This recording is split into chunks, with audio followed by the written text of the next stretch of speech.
Hey everyone. So, today we're finally doing this. We're finally playing through Valkyrie Profile for the PS1. Valkyrie Profile is quite the special and quite the unique game, if I'm honest. Before we get to that though, we did open up with Tier, which is something I haven't done in a while. I haven't opened up with an actual song from an actual band in quite a while, mainly because Twitch kind of became a little bit of a bitch when it came to like playing music. Ever since they introduced their like DJ programmer or whatever. So I've been trying to avoid doing so, but for this one I wanted to risk it. I mean, I get one strike, who cares if it happens. Tyr is a very cool band. They are like a power, not a power metal band. They're like a folk metal band from Denmark. And they specifically sing only about Norse mythology, which is quite common with, you know, Nordic bands, as to be expected. But they're all pretty fucking cool. If I recall, because I've seen them live before, if I recall, a lot of the members are from like Iceland. So they were founded in, like, the band was founded in Denmark, but I believe a lot of the members are in, or are from Iceland. So there's some songs that are in Icelandic, or basically modern day Norse, which is really fucking cool. So if you ever want to check them out, I mean, the band is Tyr. Once again, it's just Tyr, or Tyr, right? If you want to pronounce it normally. Now, like I said, today we're actually starting a brand new game franchise overall. And it is Valkyrie Profile on the PS1. And personally, in my opinion, it is probably the best RPG ever made. For a lot of people, that's Final Fantasy VII on the PS1. But I think that's because they never got to play this game. And I don't blame them. Valkyrie Profile on the PS1 came out December 1999, which is about 4 months or 3 months before the PS2 launched. So the fact that we even got this game is insane. The fact that we got it localized, I mean, is insane. I believe it came out a little bit earlier in Japan. But the fact that it actually came out just overall here is insane. Because if you don't know, we normally do not get games localized when they're really late into the console's lifespan. But for this one we did, and I'm not sure why, but I'm really glad that we did. I am definitely not complaining, because this is, again, one of the most unique RPGs out there, especially with its battle system, especially with how the game was, especially with how the gaming sphere for RPGs was at the time. So I'll give you a super quick overview on what Valkyrie Profile is, and then we'll actually get started with the game. I will warn you right now, this game takes a bit to get started, and I am not joking. The intro is literally an hour long. Then again, this is an Enix title. It was published, if I recall, by Enix before it was Square Enix. This is when Squaresoft and Enix were two separate companies before they merged in the mid-2000s or something. This is actually a game made by Tri-Ace, which is a cool company. They haven't made many games. They've mainly focused on Valkyrie Profile and like one or two other titles, if I recall. But they're really fucking cool. And so is this game. This is one of those games that has amazing music and a very beautiful art style. And we'll get to all that. I'll gush about the game in a little while. I'm going to be talking a lot about Norse mythology. I'll be talking a lot about this and that involving the title itself. But we'll probably do that like as the streams go on. I don't want to overwhelm everyone with like just lore dumping. With pointing shit out like, oh, this is what this is in this like epic poem and so on and so forth. I don't want to do that. I want to let the game do a lot of the talking in the meantime.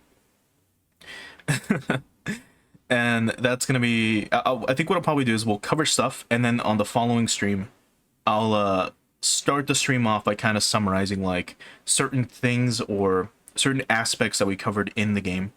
And you'll see this game is just so fucking cool. which I'm not going to stop gushing about ever, probably. With a lot of the concepts, it does a lot of stuff that I wish a lot more RPGs did nowadays, with secrets, just well, not just even RPGs, just games in general. Like, there's so many cool things you can get in this game. Like, there's items you can get early on, and then shortly after, a chapter or two later, you can make them into incredible weapons, for example, right? It's it's just such a cool fucking game. But let's just swap over to the game itself, and we'll get started. So let me do this. Just load Valkyrie Profile real quick, and then I'll swap over to it.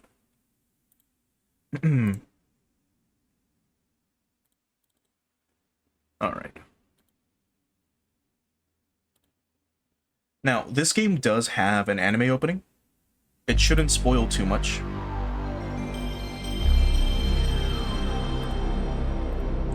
But hey, it'll be a fun time.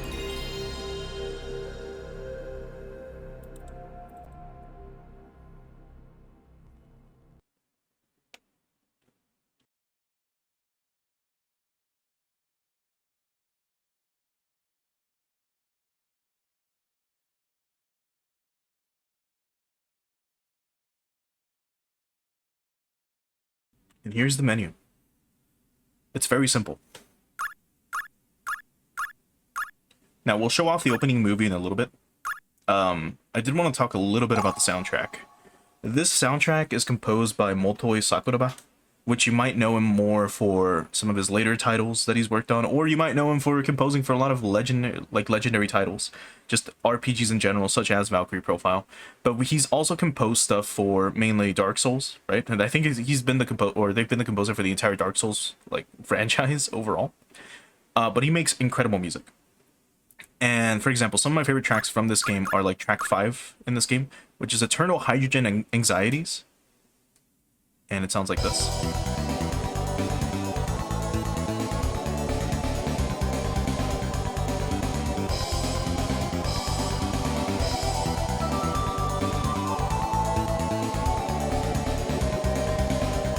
This is a track we're not going to be able to hear today, or ever throughout this playthrough, and I'll talk about that in a little bit. And then the other one would be Blameless Thoughts. This song is really fucking cool.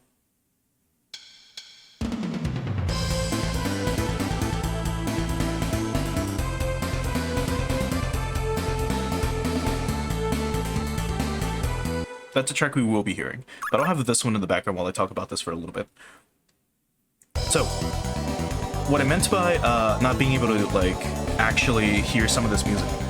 This game has difficulty-specific dungeons, which we're not going to be able to experience, unfortunately, because there's an easy mode, a normal mode, and a hard mode. And there's no real reason not to play this game on hard. By that I mean, you will get the best experience through hard mode. There's about 3 endings you can get, and I believe the best ending is only on hard mode. It also has the best dungeons, while easy mode is just a very easy game. It's not bad, but the dungeons that are just easy, locked to the easy difficulty are not going to be playable. You can't swap difficulties, mid-game. There are 3 endings though, and we can show off all of them in the hard mode playthrough, which is something that I was unaware of. I thought you could only get, because I forget them specifically. I believe ending A is the best one and ending C is the worst one. If not, swap them. But you can get the worst ending easily in any of the modes. You can get the normal ending just by playing through the game, and no matter what the fuck you do, you will never get the best ending on your first playthrough. And this isn't as a challenge. This isn't me trying to insult your abilities as a gamer or whatever. This game has this game has some bullshit that you will not be able to see coming. You will not be able to understand what the fuck you have to do, because it's very cryptic with a lot of shit. And again, I don't blame you if you for some reason don't see this or don't figure this out. So if you are playing through the game and you do want to get the best ending, I would recommend actually using a guide for it, just specifically to get the best ending, because it's that worth it. But we'll be getting it, so don't worry too much about it. What else? I think that's basically about it. Like I said, this game has a really, really great soundtrack. This song is so good. This song plays in a forest when it's snowy. Or sorry, when it's snowing. And it's just such a cool environment. And if you just stand in place, Valkyrie's hair will like sway with the wind, and like just having this music play is so great. But we'll get started with the game now. So let's go back to the main title. Now, we're going to be watching an opening movie. It's going to be basically the intro cutscene that plays, right? If you just stay in the menu for a long time. Then we've got a prologue, which is about 10 minutes. And then we have the actual intro to the game, the start of the game, which is about an hour. So I'm just warning you now, this will take a bit to get through. But once we get started, and once we get through it, the game is going to fly by, unfortunately. It's still going to be like 50 hours or something, but it's going to be quite something. I've said that a lot, but I'm just very excited to play this fucking game. So, let's check out the opening movie, and then we'll go from there.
Man, that was so cool. Normally, a lot of games do have spoilers in their opening movies. Now, this one kind of does. I guess with the characters, but you don't have to worry too much about that because a lot of them won't be introduced until later. And you'll probably forget about them by the time we get to it. This game has a ton of, like, party members. And the way they handle, like, recruitment is very interesting. And you'll see how that goes, like, as we play through the game. It really is quite something. One final thing before I forget. Normally, I do like to play games in Japanese, or with Japanese audio, because I usually don't like dubs. And I was thinking of doing that for this game, but I chose not to. This game does have a pretty good cast in English, despite the fact that it is a 90s RPG. If you don't remember much, or if you weren't around at the time, or if you don't know much about just RPG history, or video game history as a whole, games brought to the West didn't really have good voice acting. And I mean that in general. Probably the best voice acting we had on the PS1, I guess besides this game, was like Metal Gear, where people spoke normally. I should swap menus. Where people spoke normally. Just like a normal person would speak. This game does that, kind of. It does it better than other RPGs at the time. We'll go back to sound mode for a bit, and we'll go back to Eternal Hydrogen. So, this game also has an all-star cast with like voice actors. I don't remember their names, but I know their characters, and you might recognize them. Like a good chunk of like voice actors that did work for like Pokemon, for example, are in this. Like, you will hear Ash at some point in this game. You will hear Jesse at some point in this game. That's how cool this game is. And we'll get to that. So it does have an all-star cast, and I thought, you know what? Let's just let it be. We'll let the game go, and we'll have it just in English. That way, if you're also just using me as background noise or to the side, you won't miss out on the plot, because this game has a ton of dialogue. and has a lot of like voice acted like interactions, which normally doesn't happen in RPGs. They usually kind of just give you a lot of text. But here, if it's like us talking to like a monster, for example, if we're fighting, I don't know, some vampire or whatever, like I'll have to read it out loud. But very important very important interactions between characters will have like voice acting, which is crazy. Again, especially for the PS1. This is something that wasn't super common, and it wasn't like standard practice until like the PS2 era. But either way, now we're gonna start the prologue. I will remind you as well, this game does have some dark topics. There are quite a few very emotional scenes. This game is also just very good when it comes to its writing. So we're going to start with the prologue. Again, this is going to be like 10 minutes. It's all going to be voice acted. And we'll just let it play. And then we'll actually start a new game. So let's actually begin.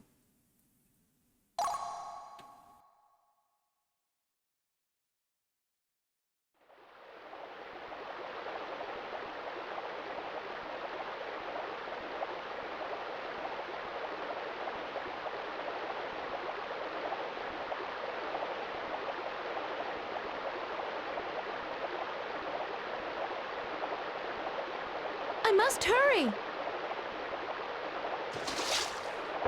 I don't want to get scolded by Mother again.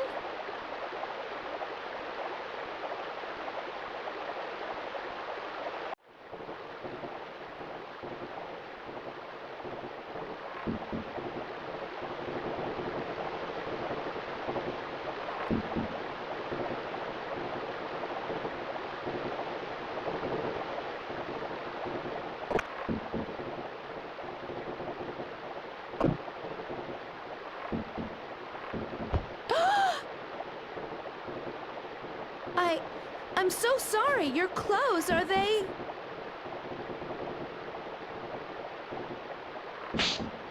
Watch where you're going, girl. How dare you splash water on a guest?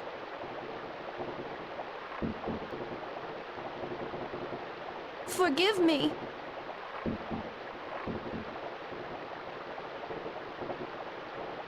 Mother, who were those men?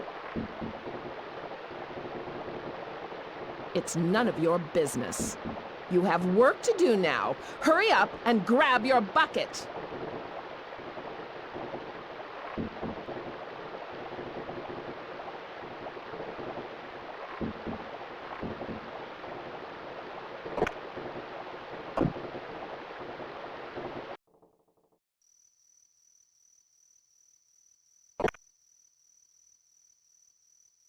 Lucian? What's going on? Do you know what time it is? Shh! Be quiet.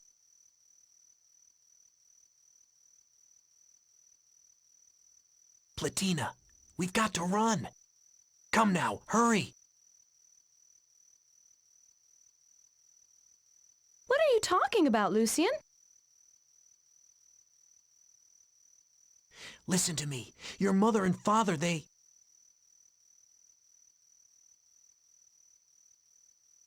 sold you. You little thief! What are you doing to my daughter? Come on.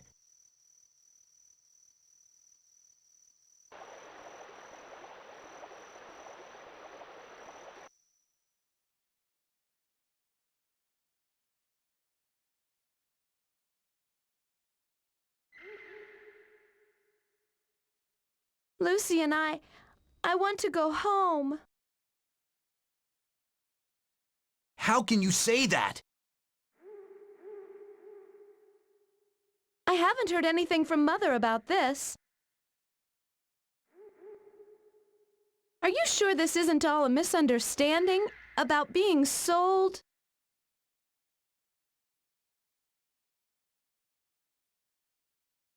She must be so worried about me right now.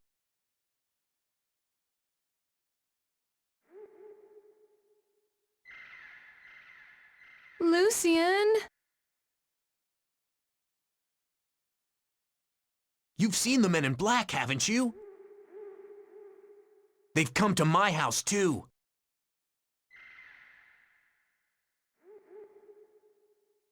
And the next day, my little sister was gone. My mom and dad didn't tell me anything. What? But everyone said she was stricken with a disease. Oh? Have you ever heard of a disease that makes you disappear? Anyway, our family has no money for doctors.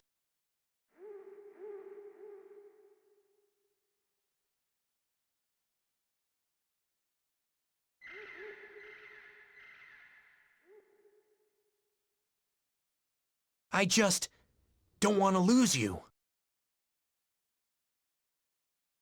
Lucian...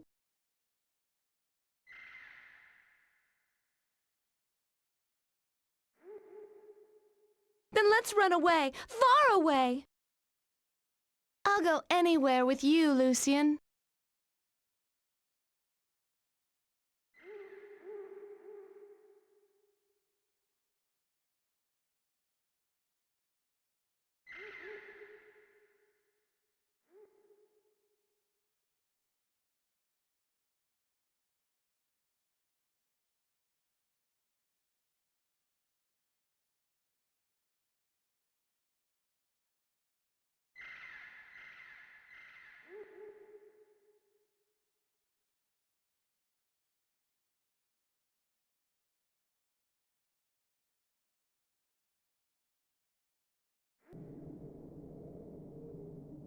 Where do you think we are? I don't know. What will become of us now?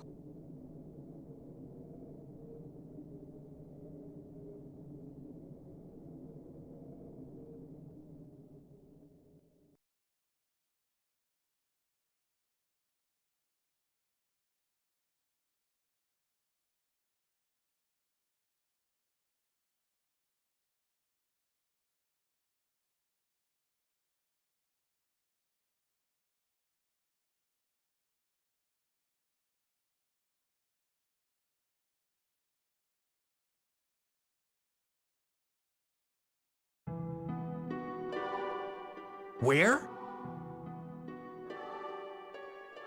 It's so beautiful. Do you think this might be... heaven?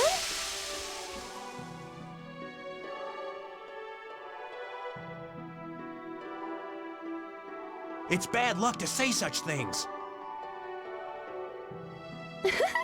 I'm sorry.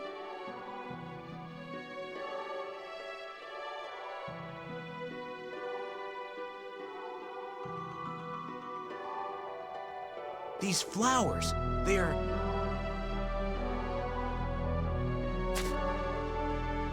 Platina, we've got to get out of here. These flowers, all of them, they're...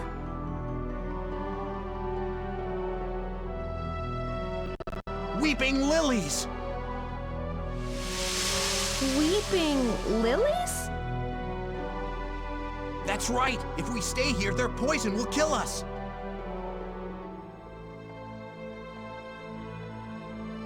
Platina! If I were to fall asleep here, would I be able to just slip away?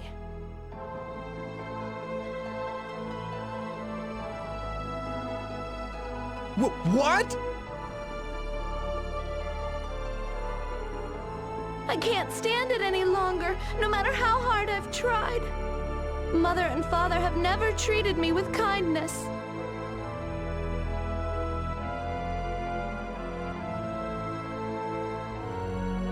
If you care about me so much, Lucian, do you think...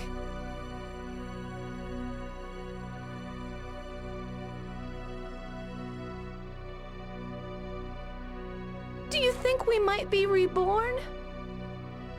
That we might be reborn together?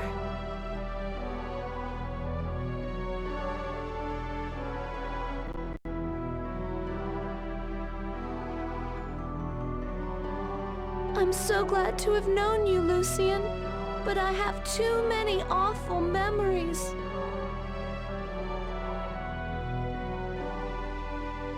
I just want to forget it all.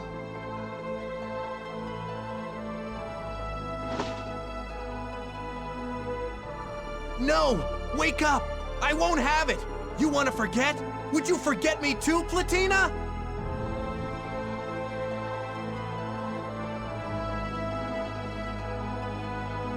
Platina!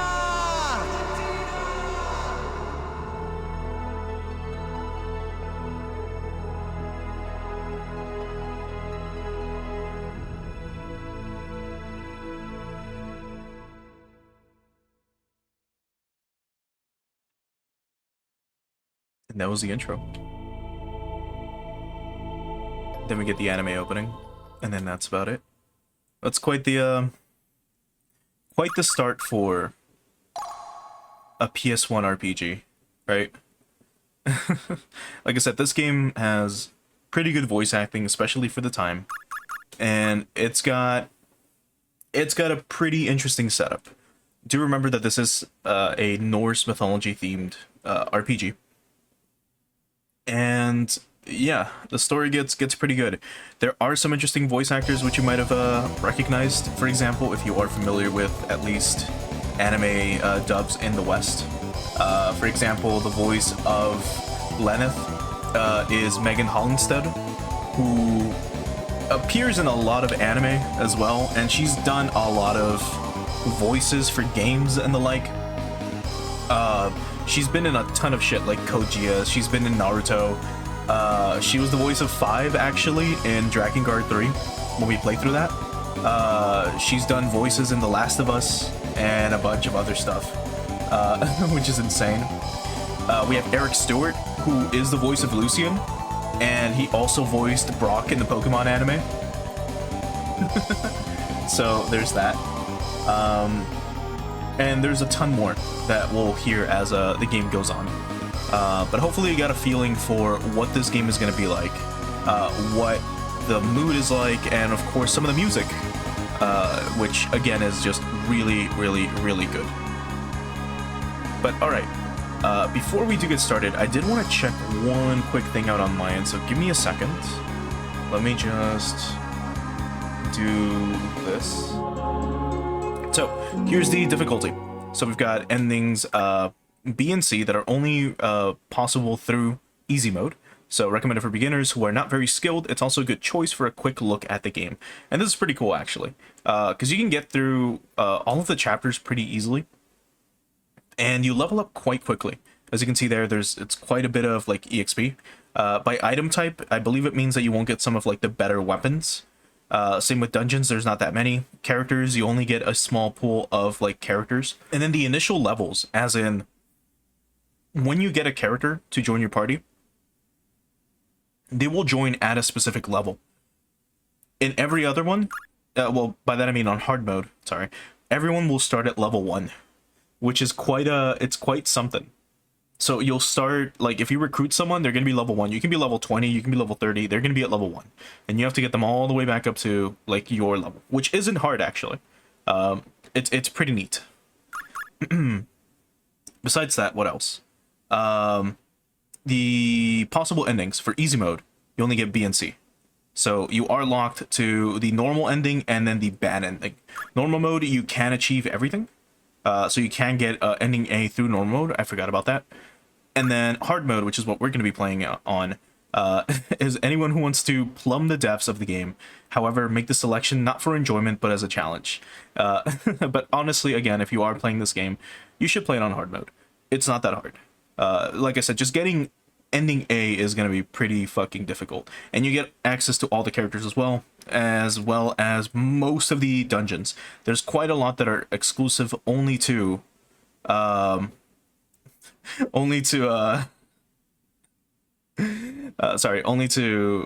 mode. And also Necrotic, thanks so much for stopping by. I appreciate it. And thanks so much for the follow. I did forget to mention, this is this is the first actual stream that I'm going to be multi-streaming on 2 different platforms for. So I am not only streaming on Twitch, but I'm also streaming on Kick for the first time.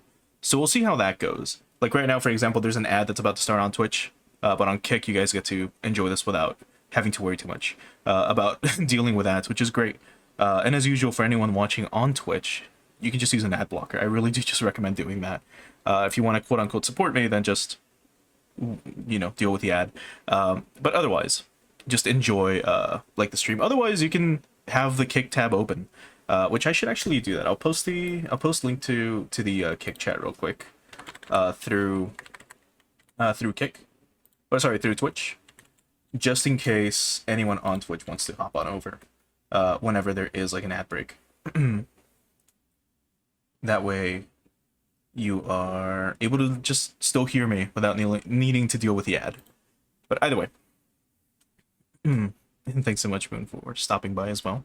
But yeah, let's actually start the game on hard. Like I said, this game has a pretty long intro, but it's very immersive. So let's let that play out, and we'll start the game on hard mode.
How nostalgic.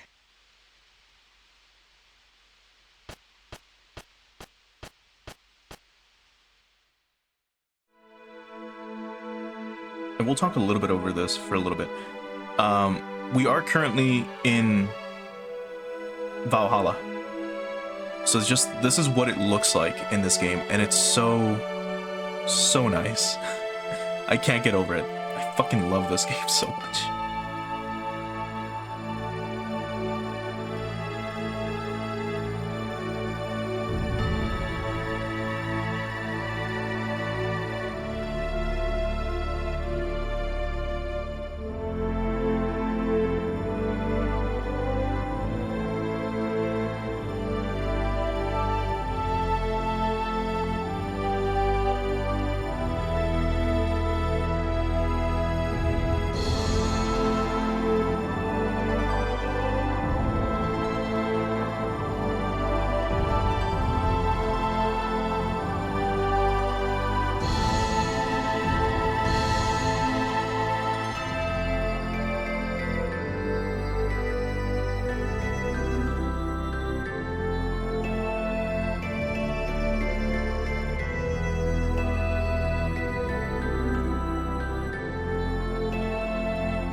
And here we have some actual gameplay. So as you can see, like the art style for this game, the art direction is quite something. So I will go on ahead, right? Because we can't go back. We're currently like on some platform. There's like water flowing from it. We've got statues of Valkyries. It's just so neat. It's such a beautiful fucking game. And yeah, if we just stand still like this, her hair will just start flowing in the wind.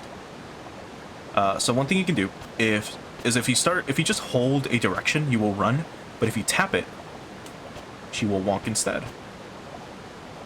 Welcome to Valhalla. You seem as if you're waiting for someone.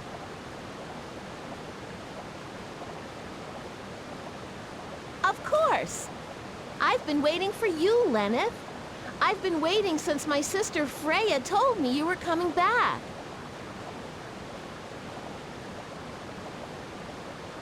Has it been that long? Are you well? Yes! Oh, Lord Odin is waiting for you within. Of course. We will speak later, Frey. And that's the last time we ever interact with Frey. Or Frey. Oh yeah, crusty PS1, like, cutscenes.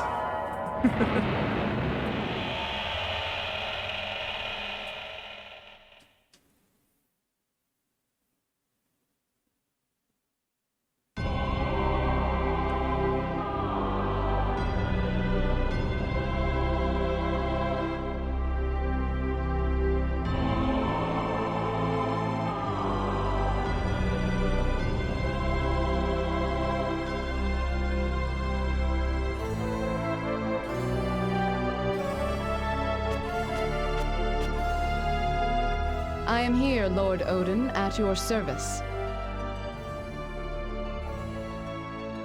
Stand, Lenneth. You have no need to kneel before us like a dweller in Midgard. I understand.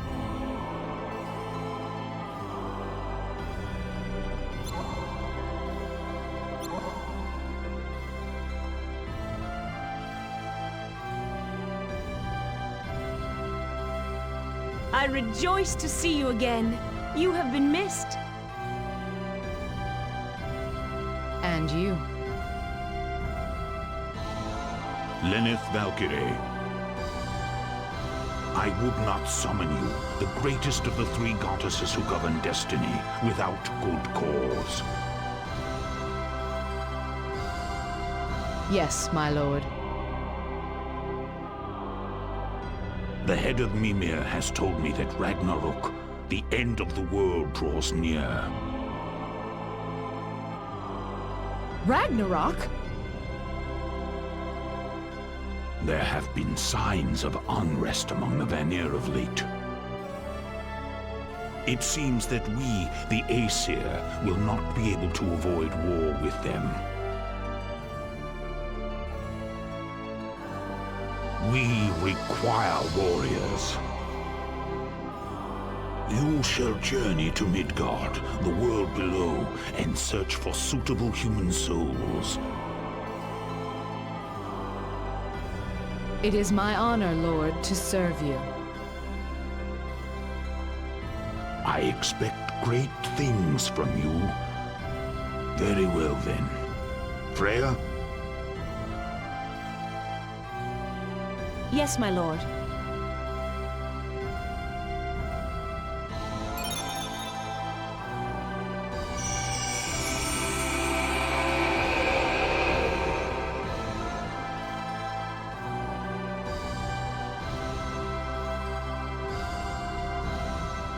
I will join you on your journey down, but I must return before long. You have but recently awakened, and it would be unkind of me to send you alone.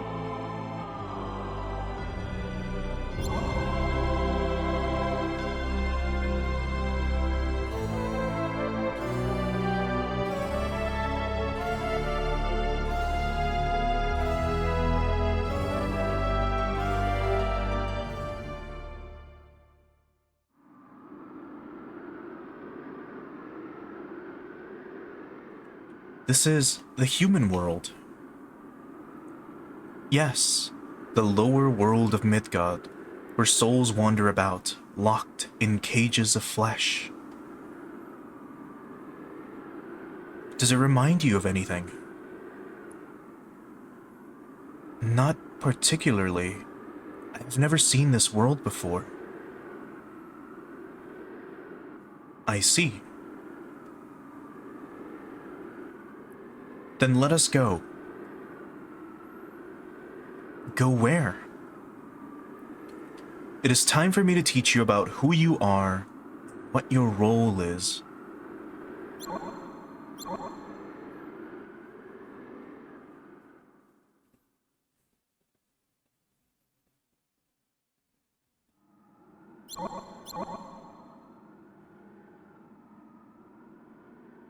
Do you hear something? What do you mean? You have a power that is yours alone. Close your eyes and open your heart. Concentrate and listen.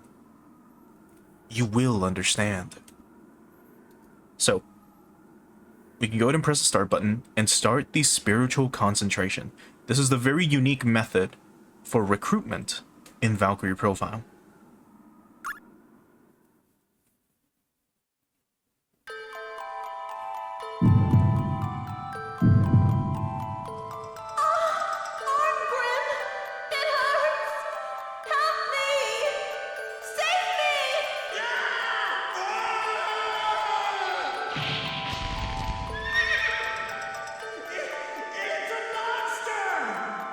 You think it's foolish, brother, because you content with what you have. You're wrong.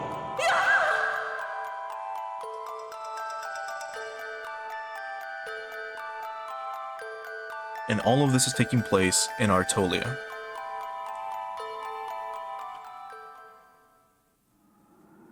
Yes. Do you hear it? What is this? That is your power.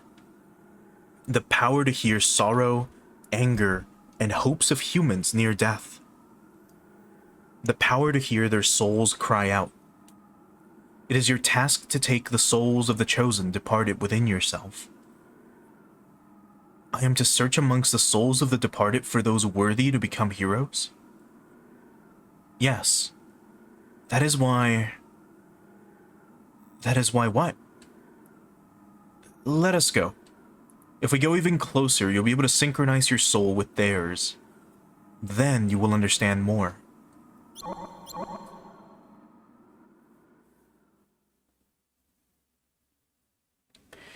Human souls? Take them into myself?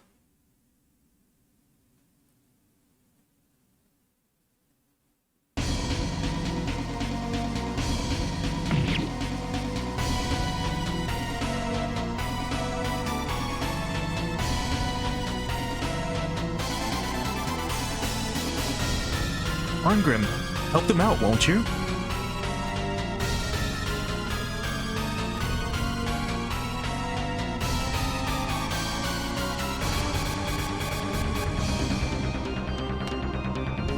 This beast is tough. Ah. Nuisance. Out of my way.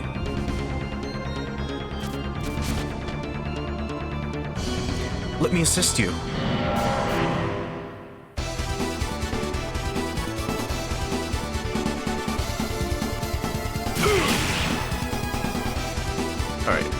And here we get into the battle system. It's not going to be super complex right now, so I won't go too much into it, but I will later on.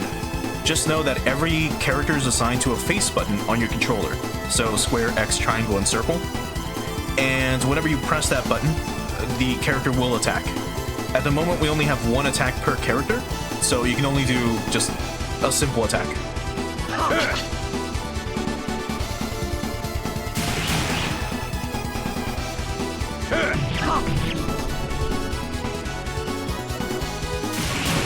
But again, this is the tutorial, so...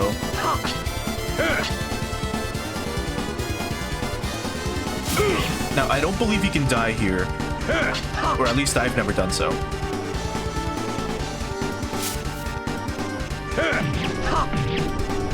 but one more hit and they should be dead. There we go.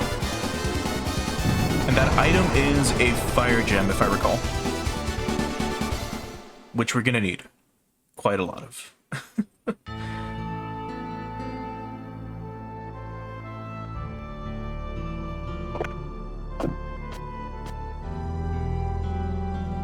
Welcome home, brother.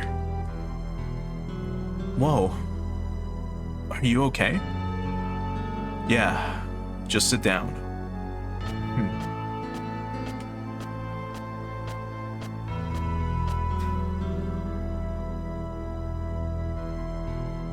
You're still drawing that stuff? Art is more than just that stuff. If you can't sell it, what's the point? I don't do it for money.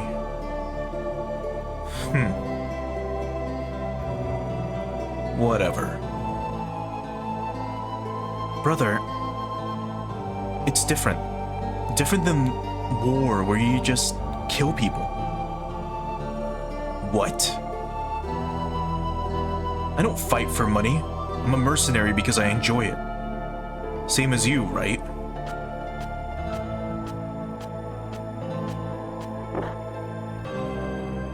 I don't give a damn about expressing myself or whatever.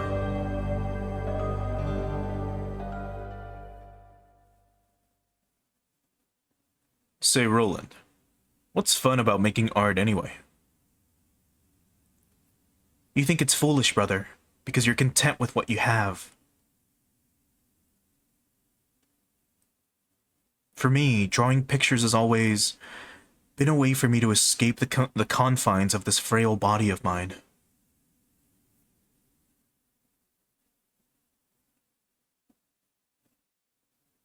I'm sorry, brother.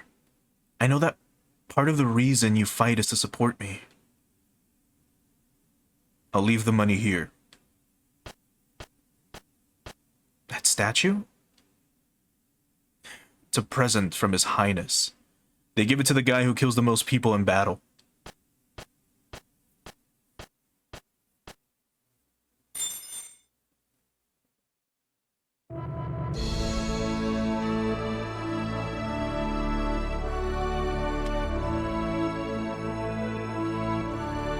Princess. It is unseemly for such a lovely young princess who will one day rule the country to lose her temper in such a disgraceful manner. Silence, Lombard. I will not stand here silently and accept abuse from the likes of you. We cannot allow such behavior from a boorish mercenary. Princess Jolanda. You need not concern yourself with regards to this matter, Princess. I will take care of everything.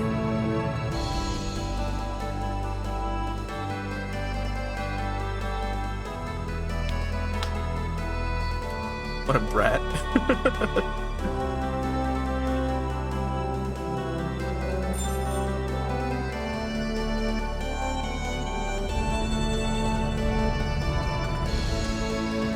Thanks to your meritorious efforts, the barbarians have been driven back.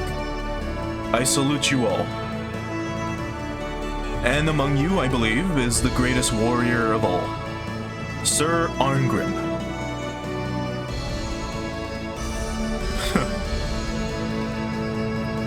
To you, I present a cash bonus and this statue.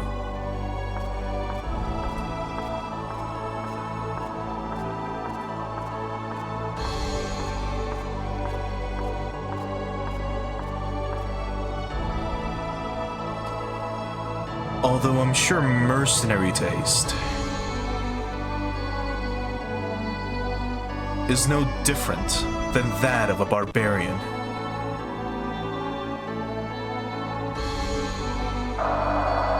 How delightful. I thank you from the bottom of the gaping void in my soul. You think this makes everything all right?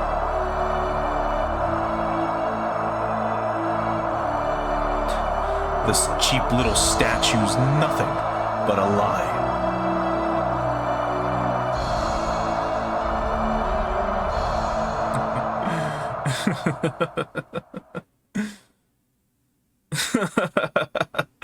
You're such a feeble little king.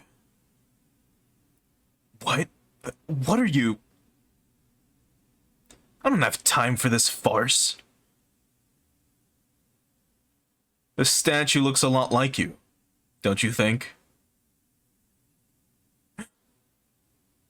Father! Don't waste my time with this crap. You ungrateful brute!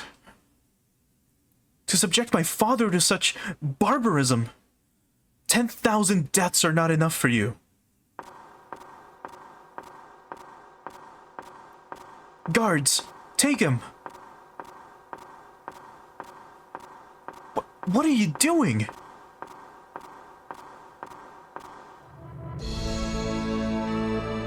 That arrogant lout. There must be some way I can get him. Let me think. I've got it.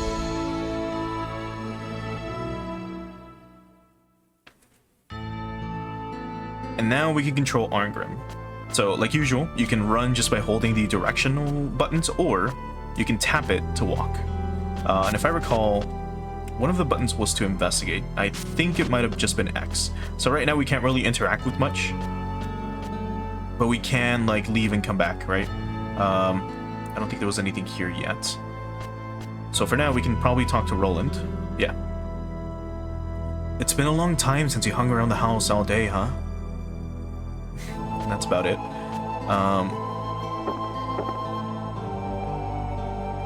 Just sit down and relax.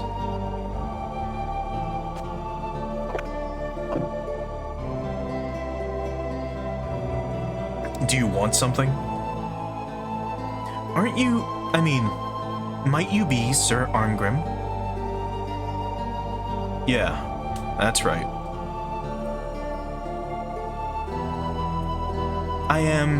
I mean, my name is, Jella...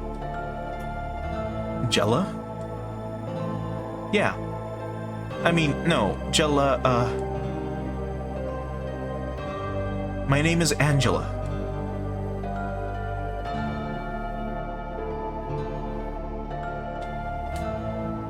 And what do you want from me, Lady Angela? I came to offer you a job. Are you serious? You've got time. Why not talk to her?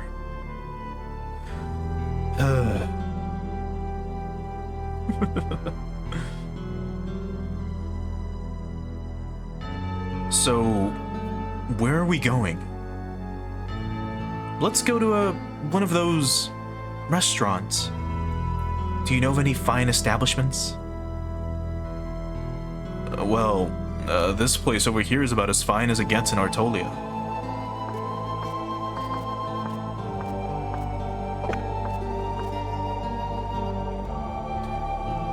Nanlu Garden, the only gourmet Yamato-style restaurant in Artolia.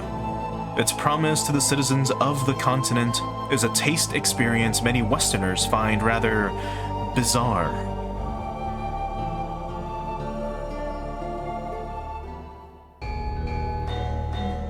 May I take your order?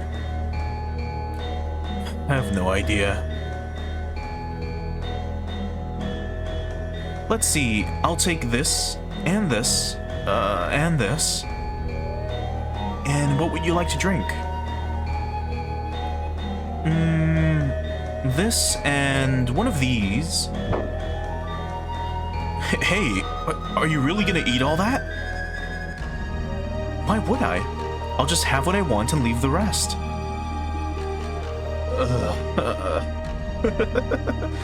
Poor Arngrim. Oh no. So, what was it you wanted to hire me for? Why don't we talk while we eat?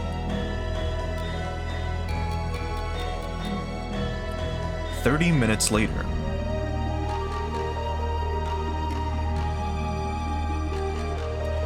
Call your manager. Huh? I said call your manager. Don't act like such a spoiled little princess. Oh, he's so embarrassed. Is something not to your liking? Not to my liking, you say? What is this meat? It's raw. But miss, that is called sashimi. It's classic Yamato cuisine.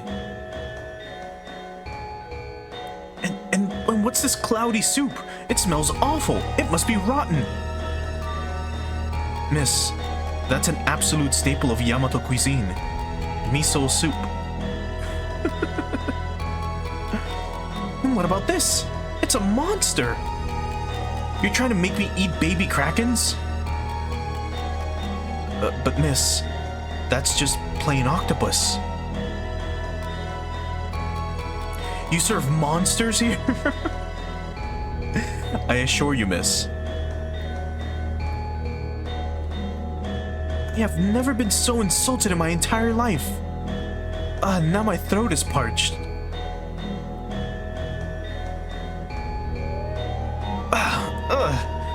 What kind of water is this? Are you trying to poison me? How dare you? 10,000 deaths are not enough for you.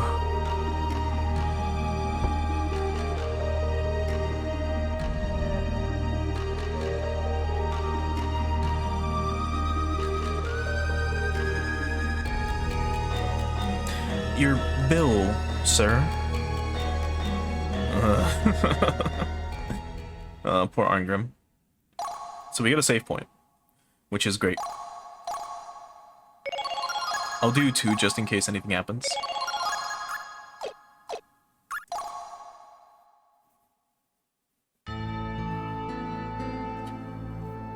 So this happened before you could hear what she wanted? Yeah.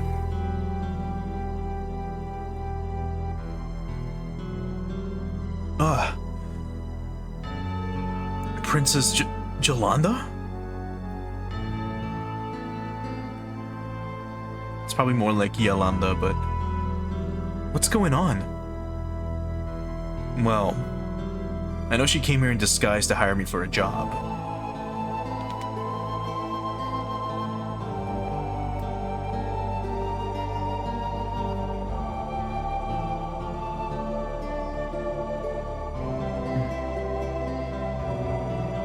She's very proud.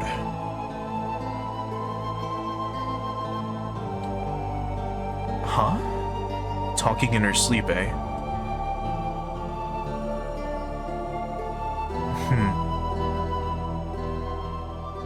Foul Oathbreaker.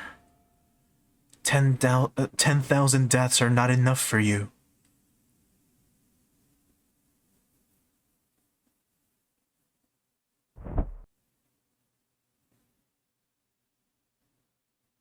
So that's it.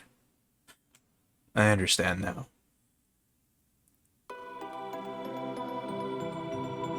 I insulted that girl's father right in front of her. Of course, I didn't mean to. I just wanted to show what a gutless coward the king is.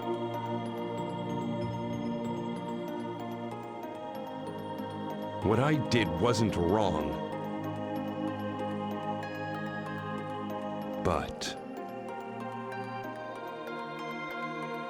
a daughter can't help but love and honor her own father.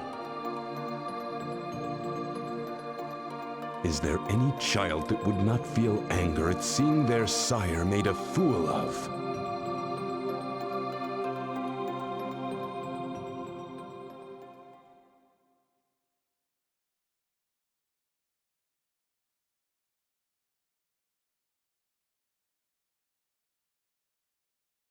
Where am I? It's already evening. Yeah, it is.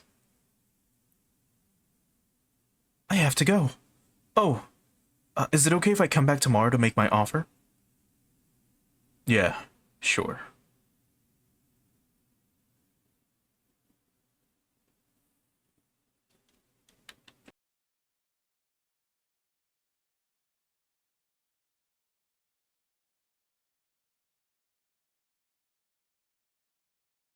A job offer, huh? Probably some sort of revenge for what I did to her father. When she comes tomorrow, I'll apologize to her. Aw, that's nice of him.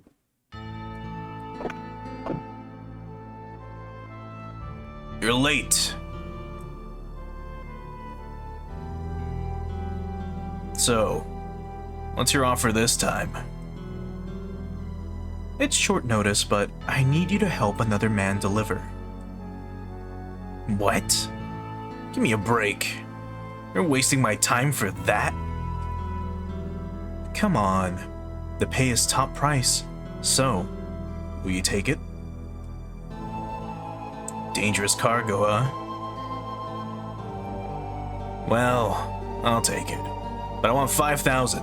My price is doubled. Fine. It's a deal. You serious? Well, if you say so.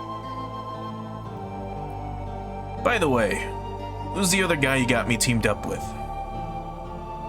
You'll meet him soon enough.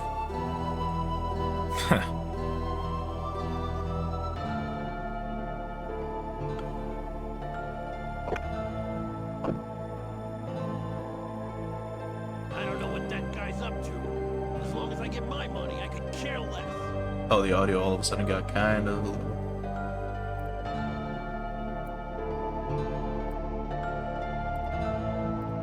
I might have to lower the BGM some more in-game, just so we can hear the voices better. But either way. I don't think we can talk to Roland. Oh, yeah, we can. The princess isn't coming, is she? Probably not. But if you think about the princess being out of the castle... Yeah, I suppose. If she keeps sneaking out, she's going to get her attendants executed. Oh my god. Yeah. So... Oh, sorry, some conversationalist.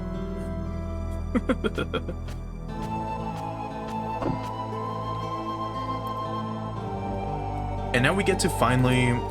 explore the town a little bit if we want. We can explore Artolian. So I don't remember exactly where we need to go off the top of my head, but it shouldn't be too hard. So we can go to Main Street, we can go to a private residence, we can go in here and talk to people. So let's do that for a little bit. We'll explore the towns as much as we can, or as much as the game lets us. Some of these places will have items, and I can't remember which. I've played this game a lot, but it's been a few years since. So forgive me if I forget where certain things are, certain items are. If I remember, I'll come back to them probably like on the following stream or something. How kind of you to visit an old man. Why don't you stay for tea and I'll tell you all about my grandkids. I don't think there's anything else here. I believe we could have talked to that like couple or whatever was in here, but either way. Main Street, I believe, is where we live. So if we go this way, yeah, like we live right there, and we can't go up this way to that alley. And then here's the Yamato style restaurant. So of course, Yamato is a country in this game, and it's basically Japan. It's an island nation that we'll see eventually, that we'll visit a few times, and it's basically just Japan. Now remember, in Norse mythology, there's like Japan isn't a thing. Like it wasn't even a speck on the map back in the day. But in this game they decided to add it, and it's not really a big deal. But just letting you know, just Yamato is Japan basically. So let's check this private residence. Just go into someone's house, no big deal. Lately, many ill-omened things have been happening in Artolia. I believe we're supposed to go to the restaurant, but we'll still check a few places. Here's the chapel.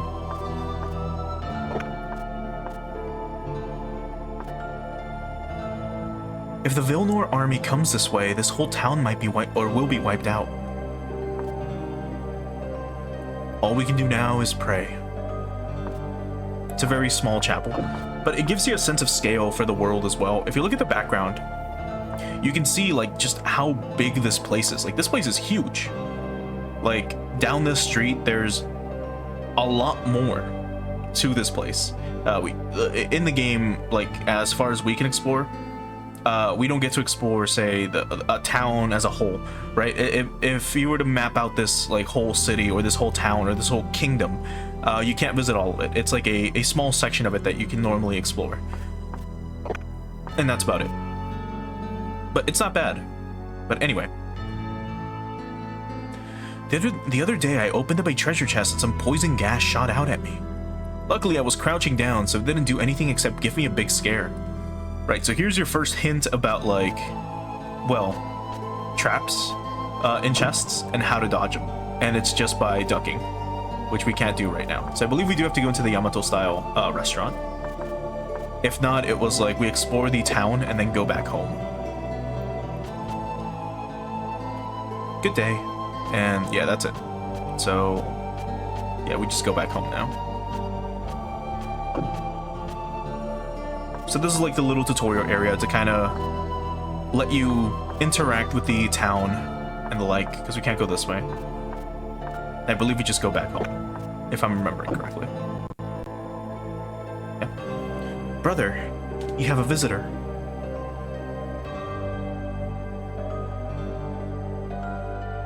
I need to speak with you.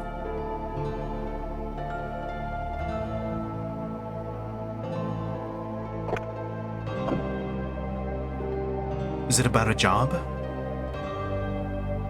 Yeah. Did you take it? I'll leave tomorrow morning. You'll be alone again for a few days. And what about the princess? Cancel, probably.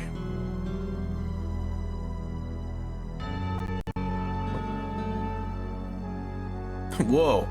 This is something of a surprise. My partner's gonna be you then, eh? Don't give me that. Name's Badrek. Nice to meet you, Armgrim. I've heard all about you. If you must engage in such a meaningless blather, then do it on the road. This cargo must be delivered. Yes, ma'am. Vilnor was about a week's journey away along the Great Road. But the journey was uneventful, and by the third day we were halfway there.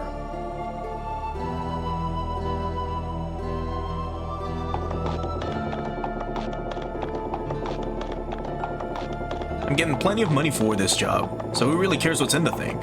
Eh, Mr. Bodyguard?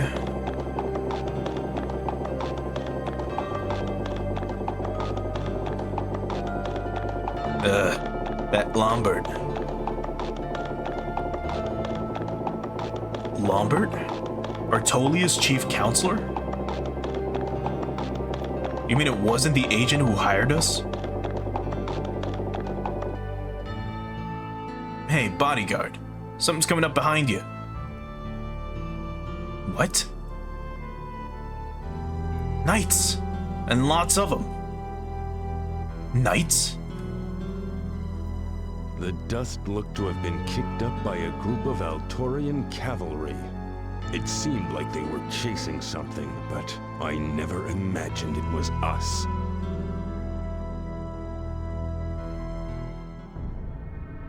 Halt.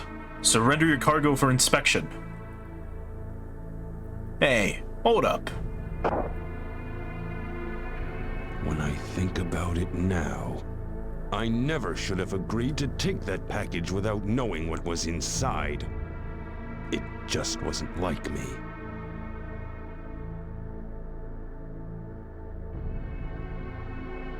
These are the ones. Let's get out of here. Hey, hold on a sec.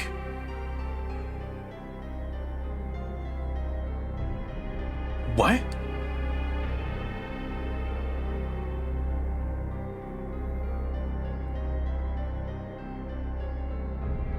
Our parcel? It was that little tomboy princess. Jolanda.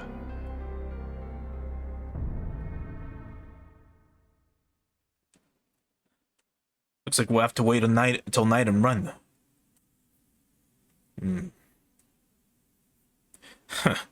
Damn that Lombard. He totally screwed this. You filthy. You knew? No. I didn't know what was in the damn thing.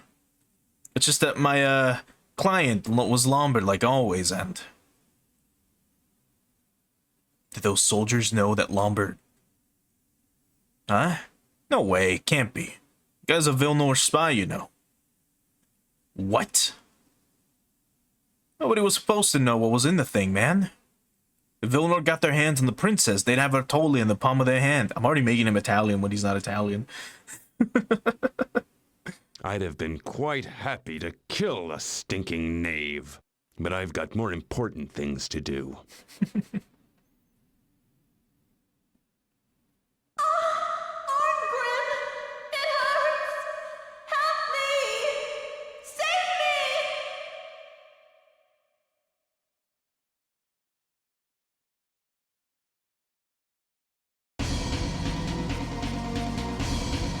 What?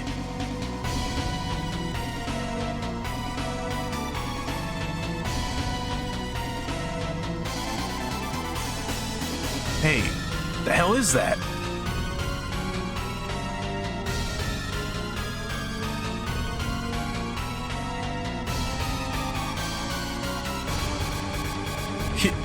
Help us!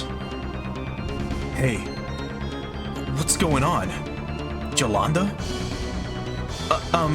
Because the princess was unconscious, the captain told us to give her this medicine that he got from Lombard. Isn't that the princess? Lombard was playing two hands. He knew the abduction would be discovered, so he sent some medicine along with the search party. If we made it all the way to Vilnor, no problem. But if we were discovered, the cavalry would use the medicine. He knew the princess would be unconscious if she was found. The medicine's effect was as you see. The princess became a monster, and afterwards all were dead. Perhaps even the princess.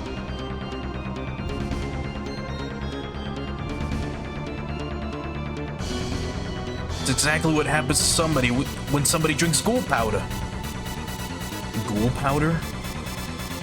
Yeah. It turns a person into a howling demon. Necromancers use this stuff all the time. He's full Italian now. Lombard is a necromancer?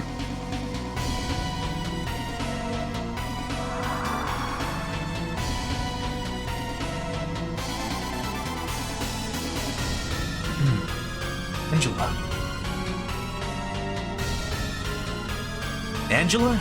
You mean Jolanda? What are you talking about? He's already Italian. It's time we get back to Artolian. I'm getting out of here. See ya. Maybe he made the right choice. But I wasn't going to run. Even on the field of battle, I'd never felt like this. Lombard! I'm going to kill you. But what will become of Jolanda?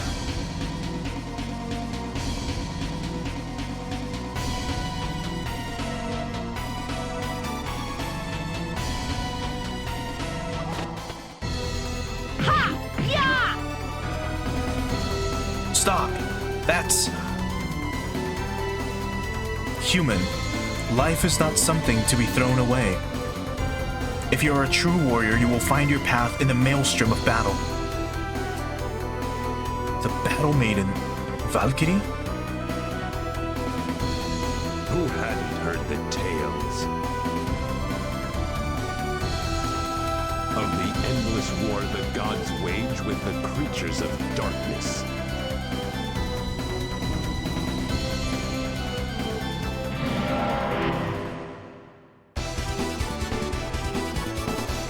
Come to me, Dark Warriors. Battle awaits us.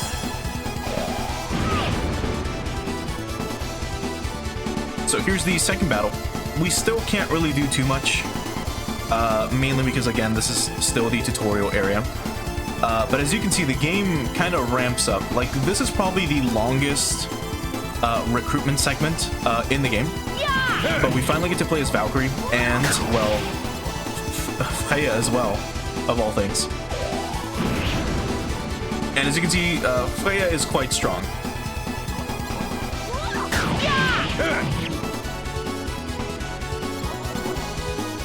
But like I said, we'll get more into the complexity of the battle system later on. Once we get into, like, a full party situation, I'll talk a lot more about it. But for now, let's wrap up this fight. And that's it.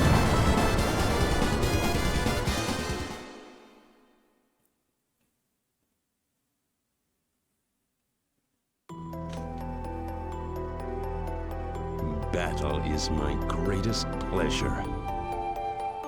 But this was different. You think it's foolish, brother, because you're content with what you have. You're wrong.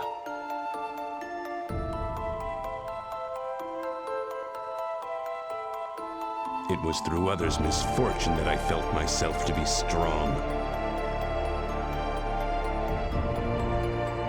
That's right. I who was myself without morals. Who was I to judge others? Who was I to look down on them in justice? I began to realize that the king and I were very much the same.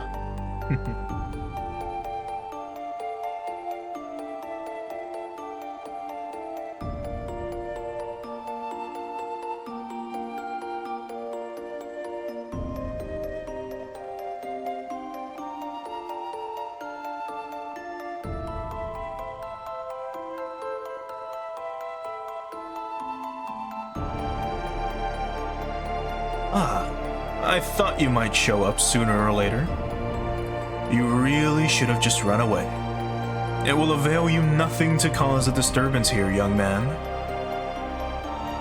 Maybe not, but I'll sure as hell avail me to smash your face in. I see.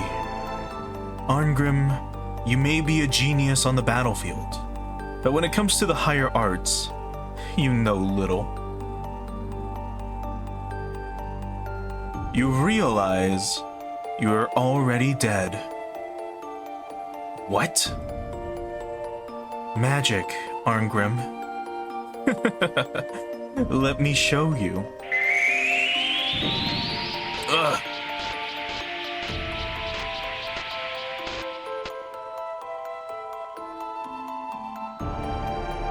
I beg of you! You must save Arngrim, please! Save? How do you think he might be saved?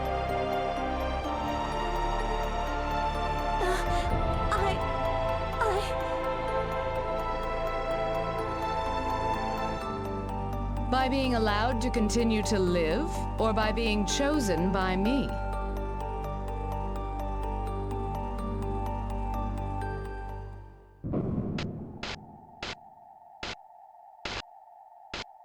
Yet one thing does strike me as odd.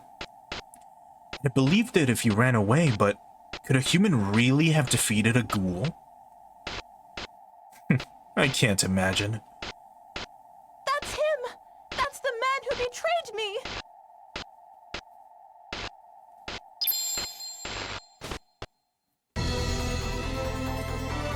What? Ah, now I understand. We have a little conspiracy here, don't we? Conspiracy? I hear you're the expert on that subject. Defiler of souls, your sins lay heavy upon you.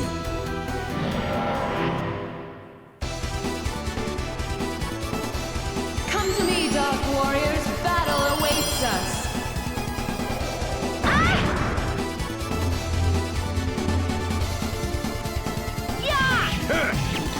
And now it's just two warriors versus like a nerd. Now I'm pretty sure you can't die here as well. It's just a simple like 3-turn battle.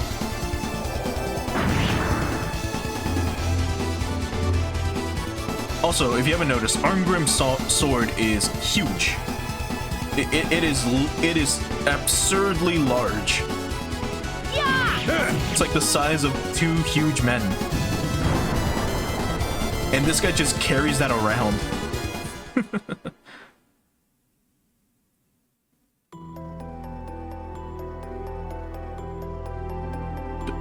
Prepare yourself, rebel scum. These slipshod soldiers think they can call me rebel scum?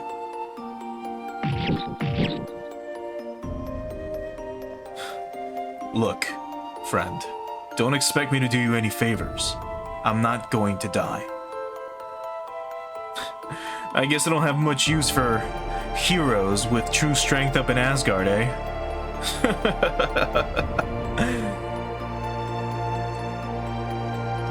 Vainglorious human. Strength is not everything. You want to talk, death goddess. Impudent fool! Valkyrie is not a goddess of the dark. Such words will result in your certain death.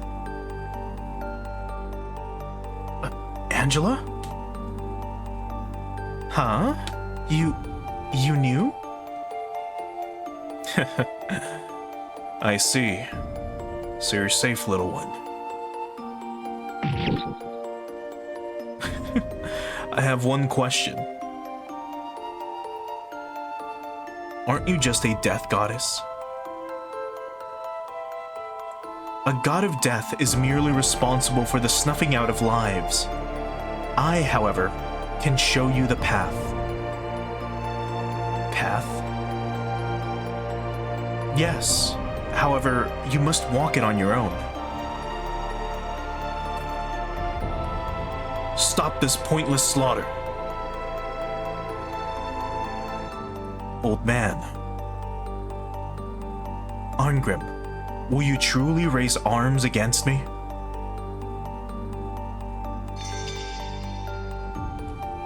Do I have any regrets? No.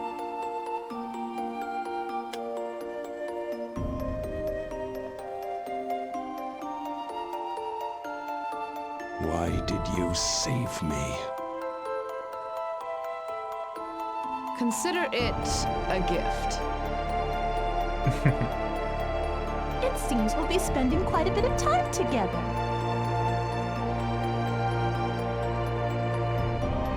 That it does, little one. Quite a bit indeed.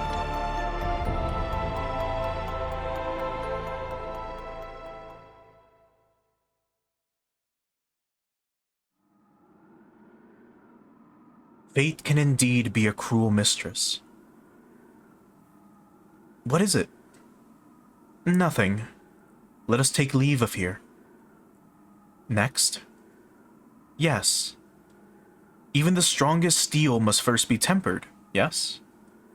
To send them to Asgard directly would only be a death sentence. Concentrate once again. You should be able to feel the presence of the undead as well. So now we can do a spiritual concentration once more, and this is what will show us our dungeons.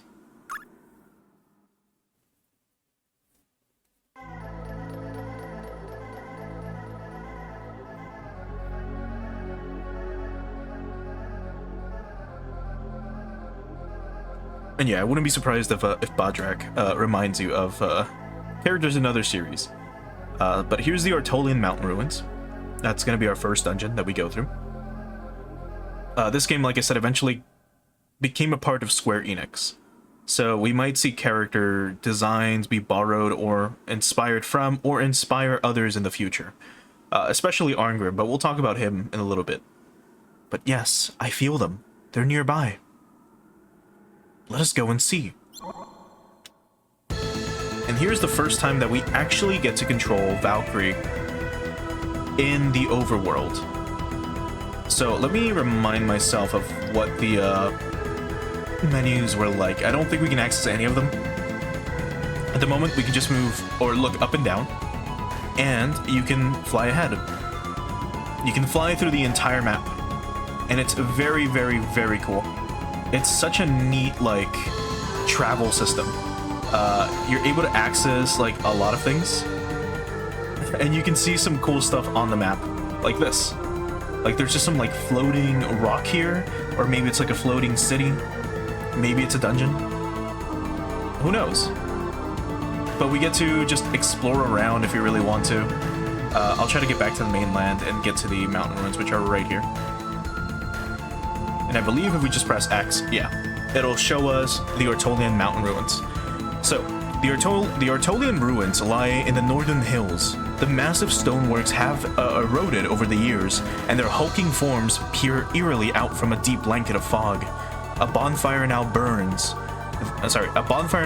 there, and an eerie screaming can be heard each night.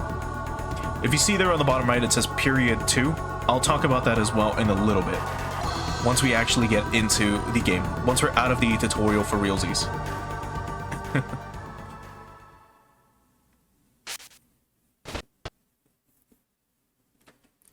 I sense an enemy. Yes, there is one. An undead. Lenneth, are you ready? I can accompany you through this ruin, but when you leave this place, I must return to Asgard. Yes. Look at this, Lenneth. That is the memory camp. And it's where you save your game. Tools can only be can be created in a dungeon only in memory camp, or in a memory camp, I should say. I think you understand, but eating souls is a desecration of the dead. Having mercy on the undead is useless. Enough. Let us go. And here we have the Artolian mountain ruins. So we can finally access our menu. And we've got a ton of stuff, but first let me go to configure. Let me change the attack speed to fast, and then that should be good. Let me lower the background music a little bit as well, to like 50. It's originally set to like 72 or something, but the voices and everything should be fine, hopefully. Okay. And let me just make sure this saved. Yeah, good. And now we can go here. And if you open up your menu with triangle, you can actually save your data now. Otherwise, it will just show you, I believe, it will only give you the ability to load, if I recall. So yeah, as you can see, we've been playing this game for an hour, basically. And we're still in the tutorial. It takes a bit, but it's got a very interesting start, for sure. So, let's quickly look at our party. Let me just move on to the next screen, mainly so that the music starts where it should. To fight with the enemy, face your enemy and brandish a sword. Any contact means fight, but you never know who will be first. So you just attack with X. So we'll go back to the other room real quick. But yeah, you can attack with X. You can look up and attack, you can jump and attack, and you can crouch and attack. Valkyrie also gets a bunch of different powers, which we will cover in the game later on. For example, she can throw crystals, like this. And there's some interesting mechanics that are only like possible if you read like the manual. For example, if you do up like that, and then if you do it again, You see those sparkles? If you jump, you can hover for a little bit until these like sparkles disappear. This is a mechanic that I don't believe you're taught. You have to like read the manual for. And if you jump off at any point, after a certain time, like they will, like the sparkles will disappear. So like if I do this now, and then if I jump off, I believe they're gone. Yeah, like that. They only last for a little bit of time outside of you actually breaking the crystal. But those crystals can also be just platforms. So there's going to be a lot of crystal platforming. And then they crack after a certain amount of time. These items are also things you can pick up with X. And you can throw them. And you will need to learn to throw things. Or in some cases, just press circle and you'll drop it. Right? I'm mentioning all this because these are important mechanics that you as a player should technically know. There's some chests that you can pick up at any point and then just like throw them and they won't break. But there are a ton of other chests, a lot of normal ones that will break if you just do this. Like that will cause the chest to crack. Now, let's quickly look at our party. So this is the current setup for them. Now we do have Valkyrie in slot 1, Freya in slot 2, Armgrim in slot 3, and then Angela, or Jolanda, sorry, in slot 4.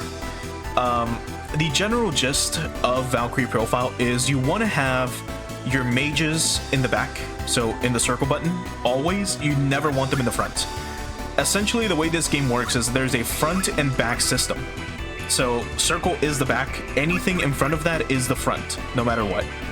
Meaning that if you encounter enemies, when you attack them, if they're in positions 1, 2, or 3, they're targetable. But if anyone's in position 4, they can only be targeted by archers or by magic. And the only characters that can equip bows are either archers, specifically, or Valkyrie. She's the only other character that can equip a bow. And unironically, Valkyrie is the best bow user in the game. And we will get to that later on, once we get access to better weapons and to bows. And it's going to be quite a lot of fun. What else? That should be the general gist of it. There is like a status system, right, for all of the characters, which we will cover before the like stream is over. We'll see stuff like this, right? Same thing for like Armgrim. Here's his portrait. Here's Freya's, and here's Jolanda's. We should actually look at Freya's first because she's gonna go away once we leave this place. So let's quickly look at Freya. So she is level 2, and then here you get all their stats. So DME is Divine Materialized Energy, and that's the HP stat. Then we've got Strength, Intelligence, Agility, and Dexterity. As you can see, her stats are outrageously high compared to, say, Armgrim, who's got 30 Strength, she's got 208. But the other thing that you have to remember is that Freya is, like, the second, like, ranking goddess of this world. So, that's pretty normal. There's her attack, reduce damage, avoid, hit rate, defense, and resist. A lot of these are pretty self-explanatory. Then her experience, and then how much she needs to level up. And then here's her class. So she's the Giver of Life. She's an Acer. She's 26 as of the Midgard Reckoning. She's female. She was born in Valhalla. And she's got a strong affinity for resisting fire spells. Then here's her skills. And then it says her normal attack, what she will use when she counters, and what her special attack is. We will see that later on. And then her current equipment. And then if you look at topic, you get a little description of what the character is. In this case, she's venerated as the goddess of fertility. Freya appears as a beautiful young blonde woman.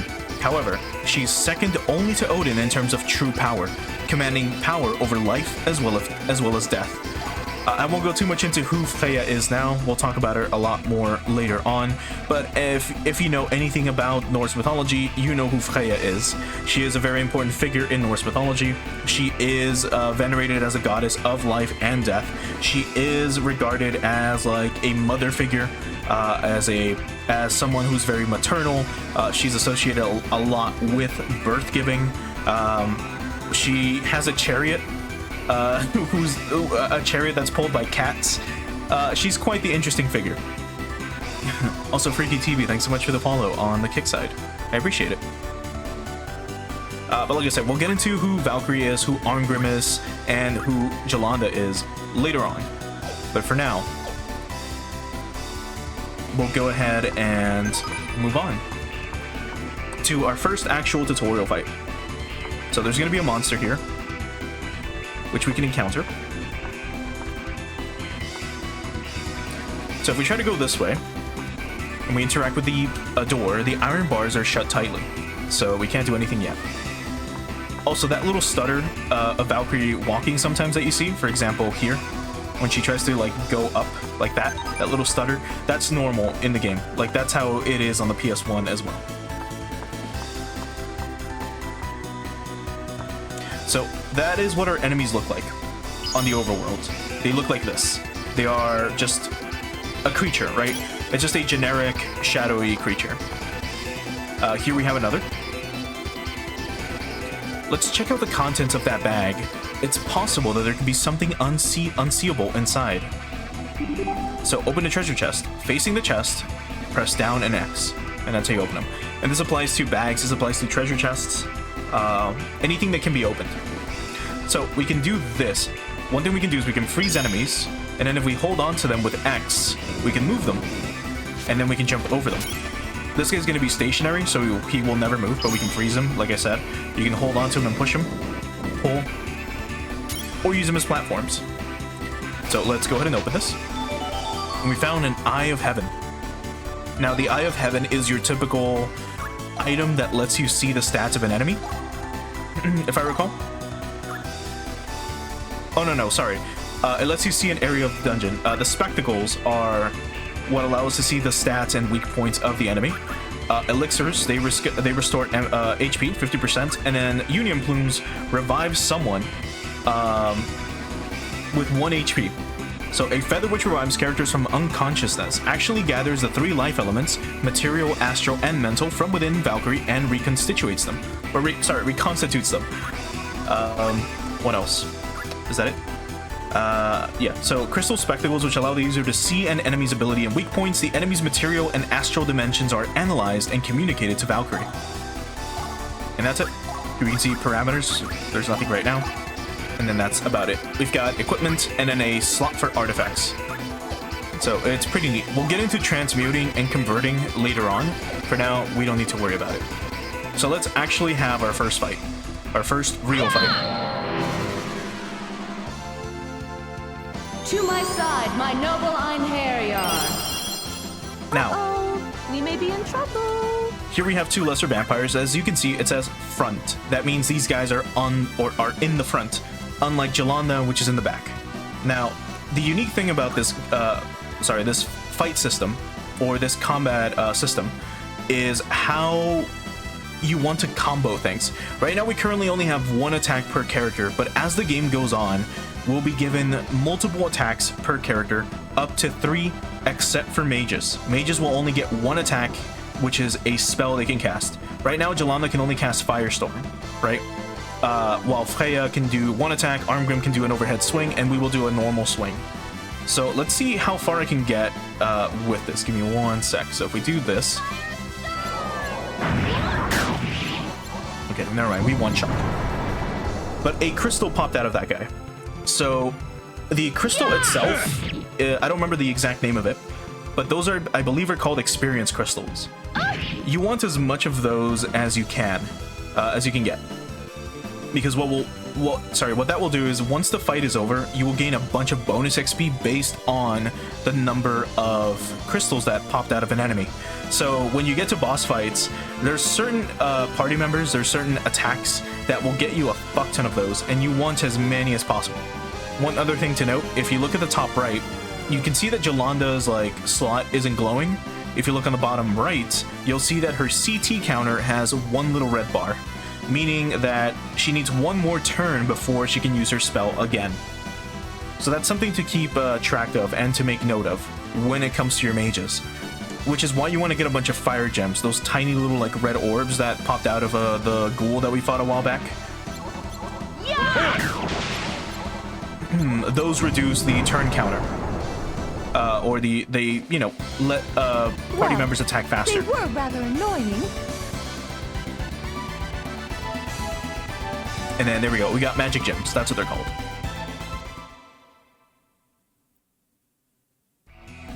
So pretty simple. It's a very interesting, like I said, combat system. Once we get into being able to use different weapons, we'll see it be a lot more complex. And it's gonna get like a lot of. It's gonna be a lot of fun. These beasts will be a good test. So let's see if we can do it this way. Okay. So here we have a Purify Weird Soul.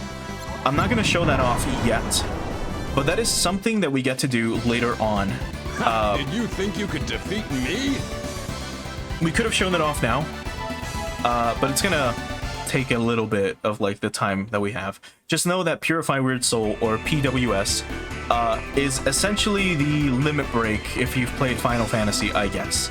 It's the equivalent of that, where you get to do a very unique special attack once you fill a specific bar. In this case, whenever we attack someone, if you've been paying attention, you'll see that there is a like gauge that fills up, and this gauge can be, hold on, I don't think we have anything else. Sometimes there's like hidden treasures, but I don't think they give you that many like here in the starting area. It's been a while, but if you pay attention to us attacking an enemy, you'll see it. Uh-oh, we may be in trouble. Like there, the little green bar. So for example, we show off Jolanda's. This is divine punishment. Good. I was getting tired of you. And you can combo off. Certain attacks are better than others at filling the gauge. And as you progress through the fight, the gauge will fill up slower and slower depending on who's attacking. So normally what you kind of want to do is have you'll have party members that are good at filling that bar, and you'll have party members that are known as nukers, as in their final attack will do the most damage. And that is also something to note, that whoever attacks last in the Purify Weird Soul segment, they will deal the most damage. But for now, Lenneth, I think you can use that key here. Please take a look at those iron bars. And we can go ahead and investigate it.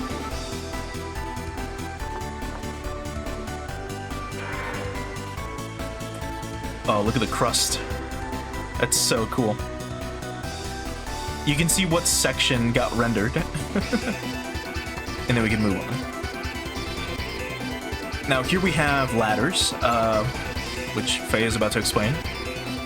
When there are different levels such as ladders and stairs, you can climb down or leap down. Leaping is a handy way to move quickly. So going down ladders, directional buttons up and down, or we can leap down. So if you're on the ladder, you can just press down and circle. And then if you go down, going up or down the stairs, directional buttons slant up. So you can hold on to the ladder if you press up, if I recall. But here you can climb, like this. You can jump to the side, or what they meant by jumping off was just doing this.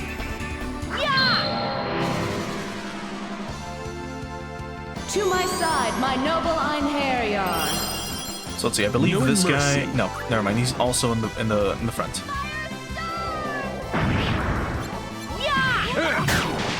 There we go. That's what we want to do. Now, as you can see, those fire gems went straight to Jolanda, and now she can use Firestorm again.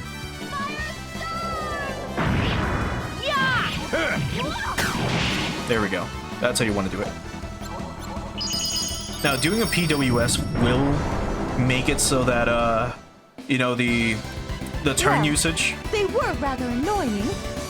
Does go... Oh, sorry. So that the character does become quote-unquote tired, right? Meaning that they will need to, like, recharge more.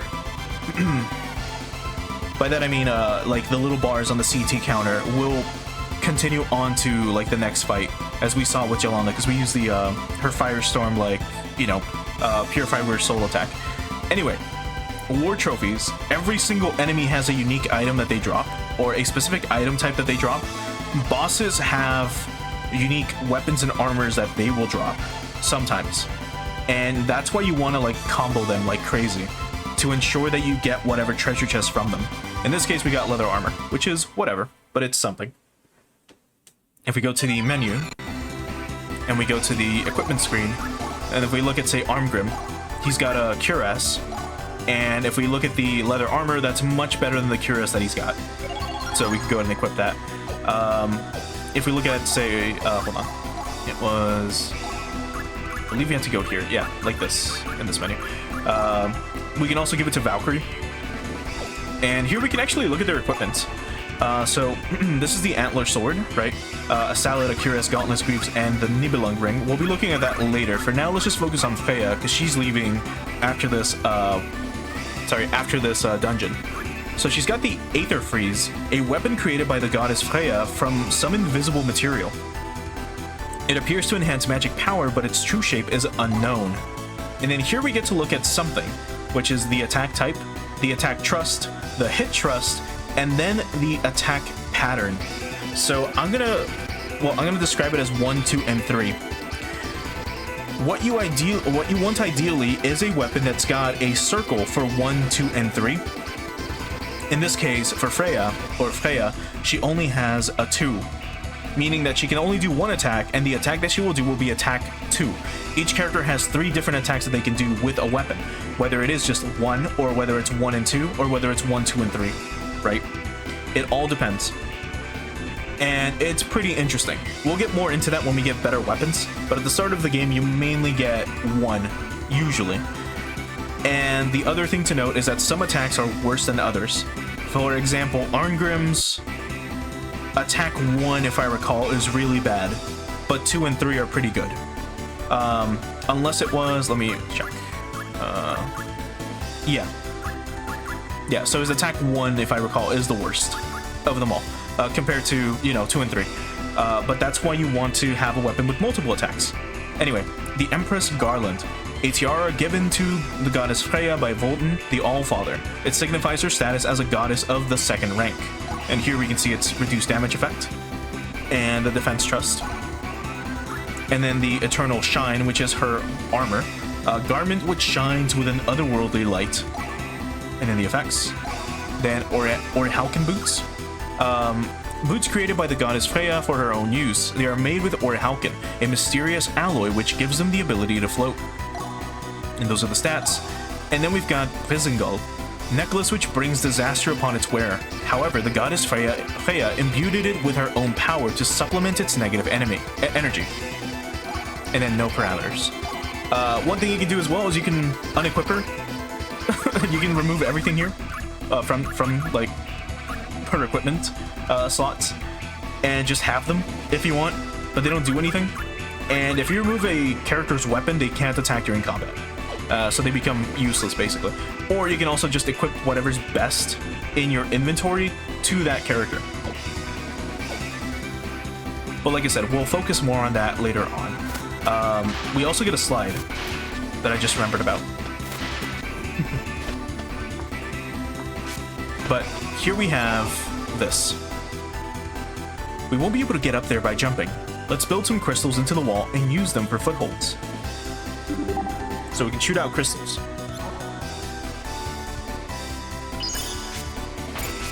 Like that. If you shoot crystals at the enemy, you can contain their movements for a certain period of time. There are many other characteristics of crystals. You should experiment with them. And I've explained quite a few of them. There's like another one that I haven't explained yet, but I'll try to remind myself of it later on. For now, let's check down here. Yeah, you can also grab onto ladders like mid-fall, so just press up and you'll start like climbing it. So long as you are like within the ladder's like center or close to the ladder itself. Sometimes it won't work and it'll get a little finicky because Valkyrie falls pretty fucking fast. But let's keep exploring this way. See that treasure chest? Can you take it? Yeah, this shouldn't be too hard. A trap has been set on that treasure chest. There are 3 main types of traps. There are different ways to avoid different types of traps. You can jump, crouch down, or leave. But which one is the best here? For the time being, I recommend leaving as quickly as possible. So So what she means by that is we will either have a chest that will be trapped with a gas, which you just crouch for, right? You've got a chest that will have an arrow of some kind that will shoot out, and it'll damage you for those you jump. And then you've got the explosion types. Those that explode will not damage the chest or chest around it, but they will damage you and your whole party. So that's something to keep in mind. And also you can do this. You can shoot crystals downward. In other words, we can do this. Like that. And just, you know, move him or freeze them as we jump. We can also press down and circle to jump. Or, well, drop, I should say. But let's just fight this guy so that he doesn't get in the way when we run away from the chest. To my side, my noble Einherjar. Now here we have No mercy. Pongos. Pongos are very annoying. They are very tanky enemies, but luckily for us, here we can show it off. So let's show off Valkyries. Shall be engraved upon your soul. Purify Word Soul. Divine Assault. Nibelang Valesti. Is it over?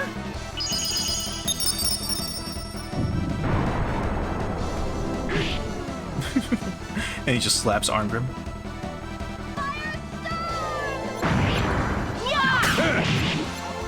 And now let's show off Arngrim's. I grow tired of you.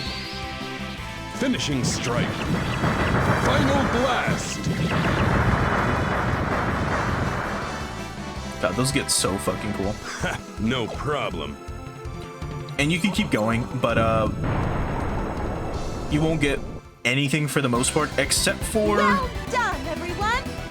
No, never mind. They don't drop like extra crystals or anything if you do a Purify Word Soul attack. So never mind, forget it. So now let's actually grab the chests. So let's focus on this one first. So we found the Book of Everlasting Life, and there's the explosion.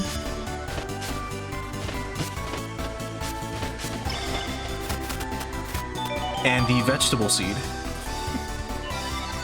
So if we look at these items,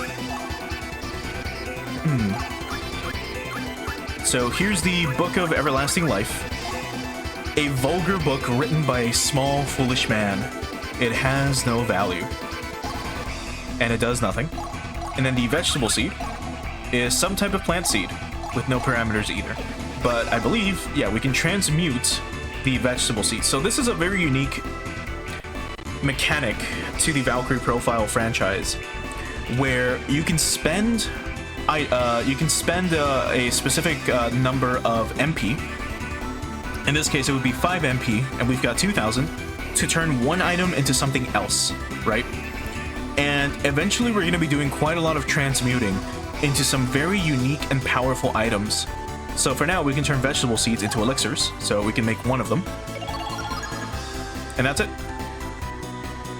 But later on, we're gonna get much cooler items that we get to transmute into some real cool stuff. But let's keep exploring a little bit. To my side, my noble Einherjar. No mercy. And let's just Arngrim him again. Tired of you. He's faster. Finishing strike. Final blast. But yeah, the Purify Word Soul attacks are pretty fucking cool. Once we get to No like problem. harder fights, you're gonna be using like all of them. Like everyone has to go all out, and you just nuke the Get bosses. thee hence. Oblivion awaits thee.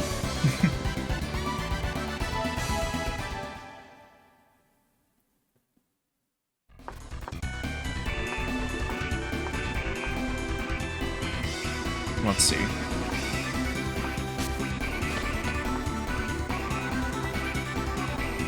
Let's check around a few places. There should be a map button if I recall. I think it was one of the shoulder buttons, I think. Let me do this. Yeah, it's R2. So R2 will show you the map. The map in this game is also very unique. Let's see. It was with square, right? Yeah. You can rotate like this. And you can see the map in 3 dimensions, which is really fucking unique for the time as well. This game really pushes the boundaries of the PS1 and basically just shows you how good the PS1 got, especially like near the end of its life cycle. So let's wait for this guy to break open. And let's just get them out of the way. My noble Einherjar.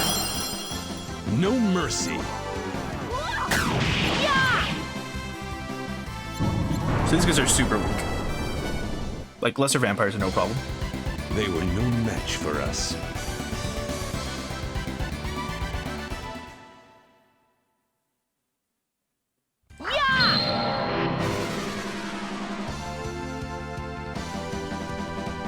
To my side, my noble Einherjar. And then more pongos. What was this guy again? Aghast. These beasts will be a good test. There we go.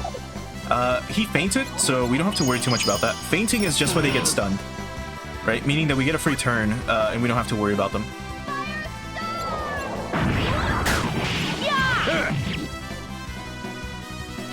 So now next turn, we can go all out on the Pongo.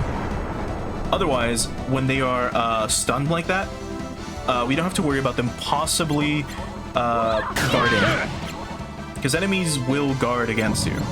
But if they're stunned, they're wide open. At least to the first attack, if I recall. If you're too slow, they can react. And they'll be able to, like, block. So if I would have just attacked him with, like, Valkyrie, and then waited, and then tried to attack him with Freya and Arngrim, there was a good chance that he could have blocked. Now, there's a hint that, well, if you don't jump, that there's a platform above, and that there's possibly items above. So one thing you can do is just climb by jumping and pressing square, like this, and you have a ton of little platforms. Right?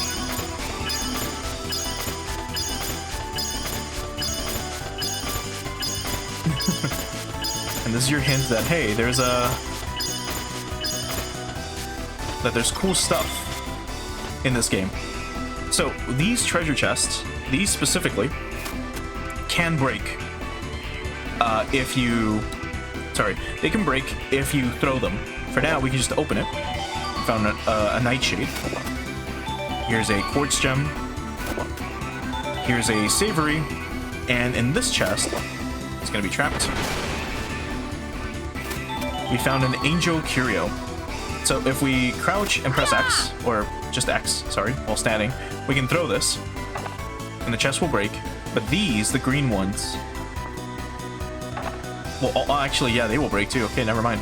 But if you do this, you can just drop it. If you press circle. There's something to remember, because there's gonna be some treasure chests that might be like this, for example. They will be facing a wall, and you won't be able to get to like this side to try to open them. Meaning that you have to stand by them, pick them up, move them, and then drop them, or let go of them, and then you can open them. But for now, let's jump back down. We take no fall damage, of course, because we are a goddess. And let's quickly look at the items that we got. So we got a nightshade, which is just an herb which causes illusions. Apparently it's used in magic ceremonies.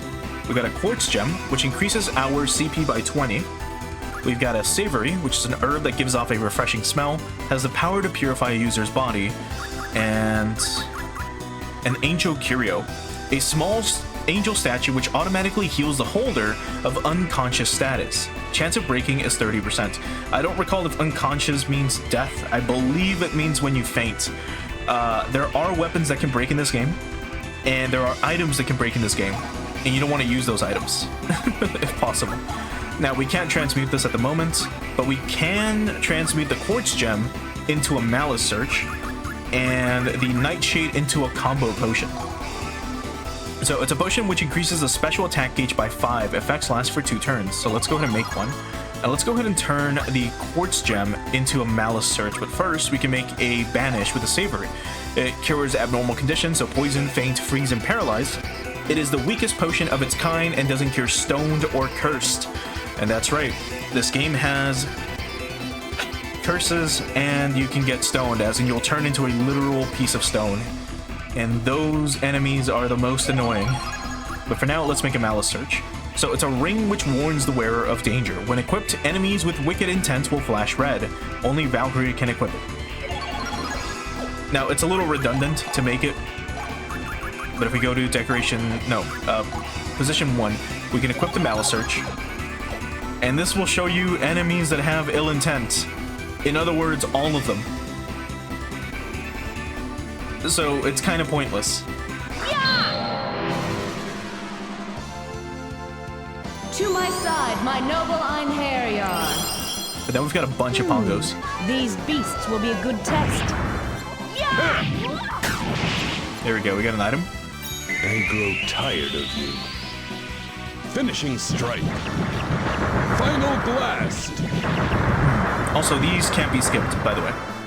The Purify Weird Soul attacks cannot be I love a good fight. skipped at all. So right now I'm just choosing like the shortest ones. But let's keep going after the pongos.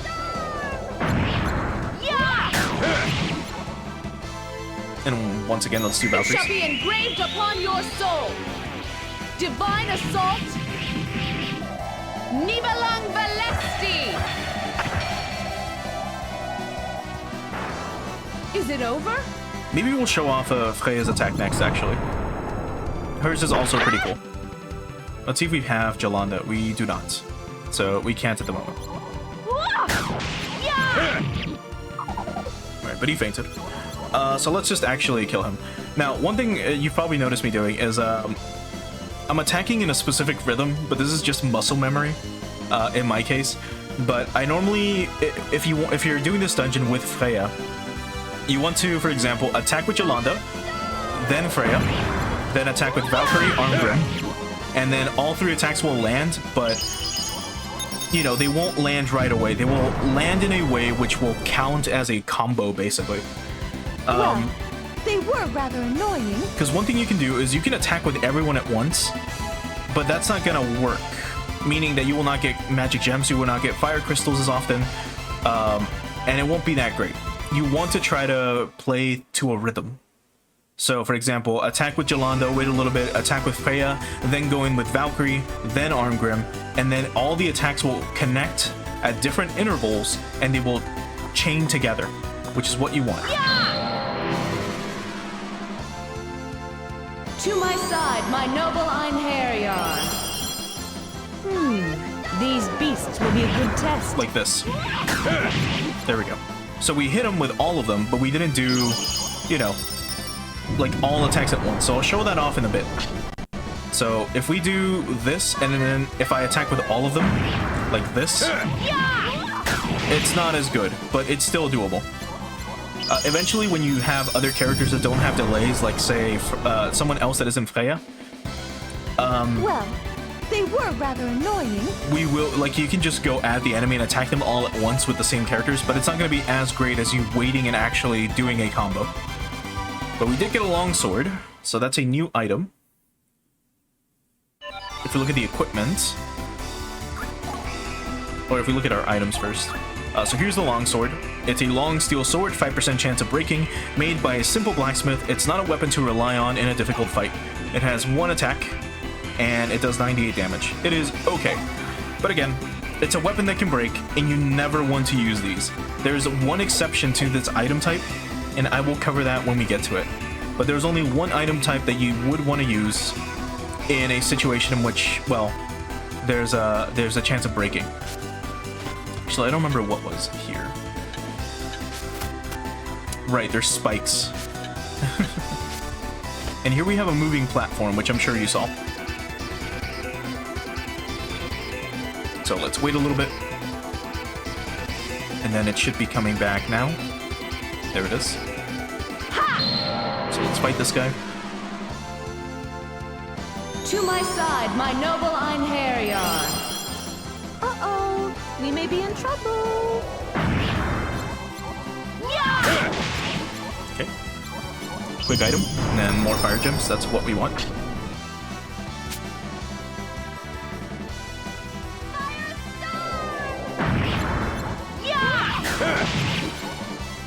God, this combat system is so satisfying. Although we got gypped a little bit.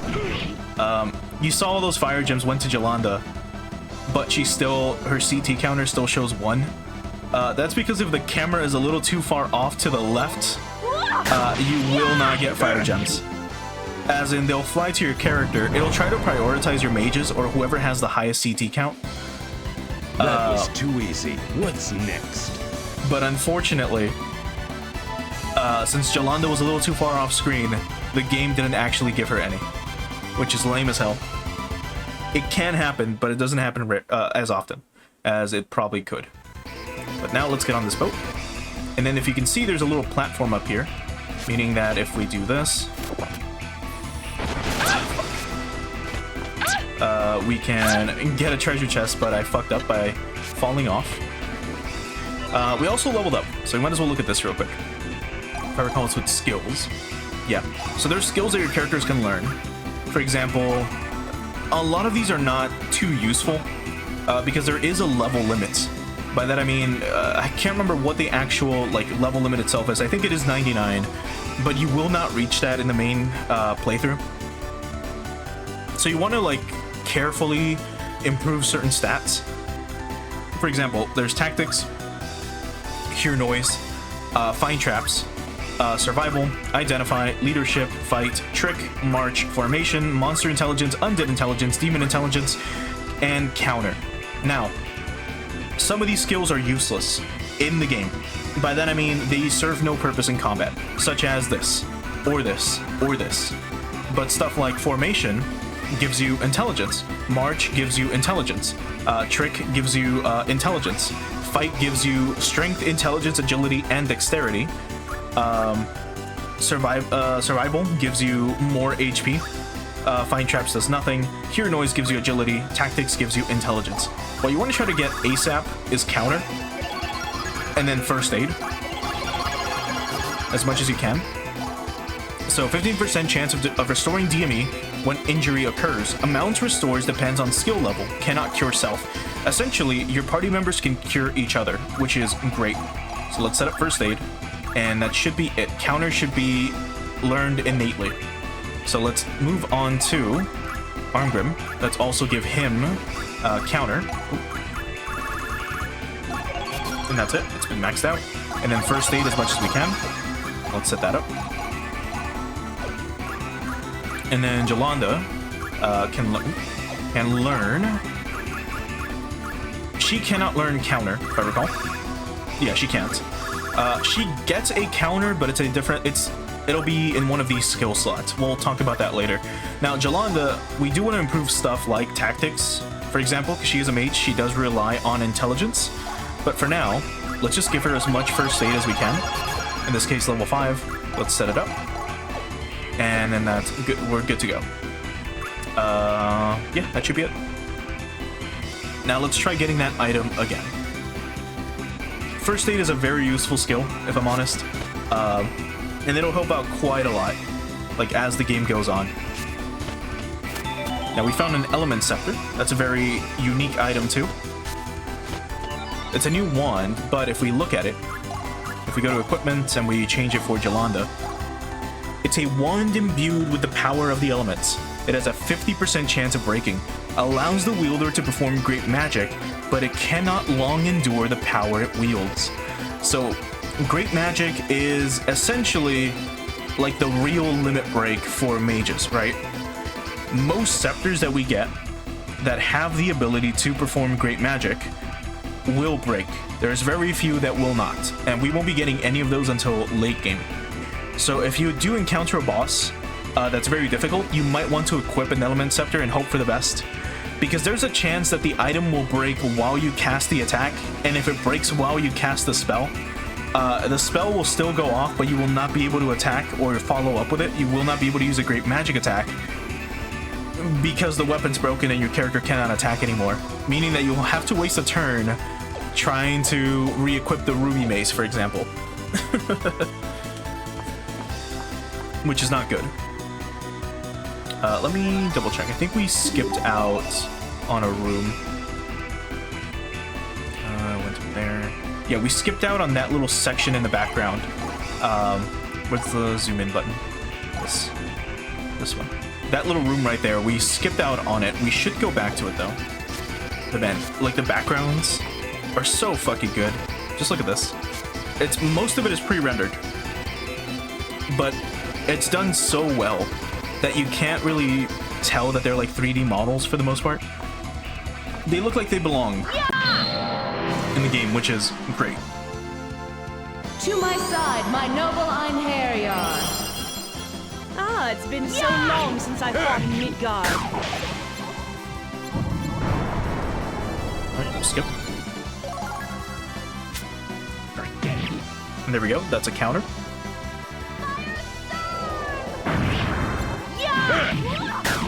Let's show off Freya's real quick. Prepare to be cleansed. Divine assault. Hers is really fucking cool.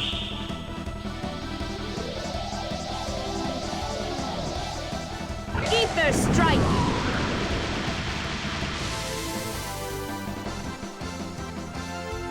Let the worms feed on thy flesh. You missed. So Freya is known as a nuker. She hits really hard. Especially if she would have been like, she's the type of character you want to go last in the Purify Weird Soul attack. So normally you want to go first with, or you want to go with your mage first. And then in this case, it'd be someone like Armgrim who can raise the combo bar quite high. Then maybe Valkyrie, and then you finish it off with Freya. Now, one thing you might have noticed is that Freya's CT bar, she had like 5 or 6 pegs in it. She can still attack because she's not a mage. You have served me well, my Einherjar. It just means that she can't use her Purify Weird Soul attack until that bar goes down. Or until those pegs disappear. But here's another longsword. Let's go up this way. This should lead to that room that we saw next to... no it doesn't. So this is some like... Wait, are these all labeled? No, they're not.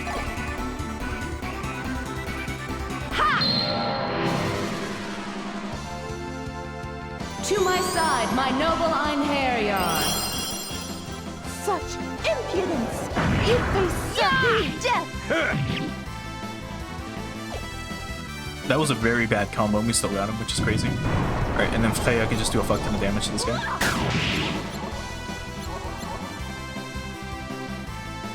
And we dodge, right? Yep, and counter. But that attack he just did fucking sucks, by the way. He hits you like 5 times. Brahms. And that's gonna be,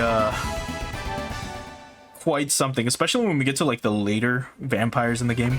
Or later, like, lesser vampires, which will hit really hard. And then we got Fire Lance.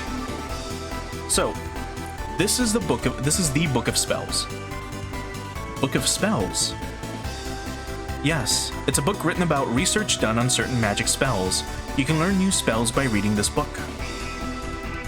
In this world, there are many books to be found where ways of fighting and other things are described, in addition to books about magic. From these writings, you can acquire knowledge on many matters that you could not have obtained otherwise from experiences on the battlefield. So, magic and skills are acquired when you use certain items. A skill is a single item that can be acquired by anyone. Magic, however, is a single item that can be acquired by one person only. Right. That means that we can now teach Jolanda Fire Lance. So if we go to use items, if I recall, and it should be here. Here's Fire Lance. We can teach Fire Lance. And then here we have Normalize. So again, this is a spell that allows you to cure anyone, which we want to teach to Jolanda. A spell that cures poison, paralytic, stone, frozen, and silence conditions. It's a great spell to have. And then Fire Lance we can go ahead and teach Jolanda. And now one thing we can do is if we go to skills, if I recall. No, if we go to... Where was it? It was either status? No. No, it's not here either. I think it was ability. Yes, we can go to ability. And we can change her from using Firestorm to using Fire Lance instead. And also, here's the entire, like, ability setup, meaning that she can use up to 10 spells, which is pretty great. Here's the spell itself, a spell which fires a searing bolt of flame at your foe. I personally prefer Firestorm, but we'll use Fire Lance for a little bit. It has a lower recharge time, meaning you can use it a lot more often compared to Firestorm. But Firestorm is better as a fire spell overall once we get to Great Magics. And this way.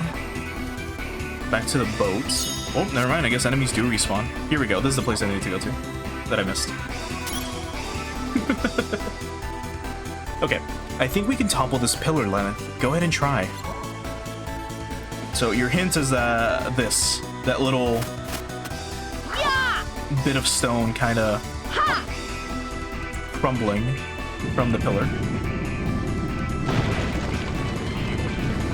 That's so cool.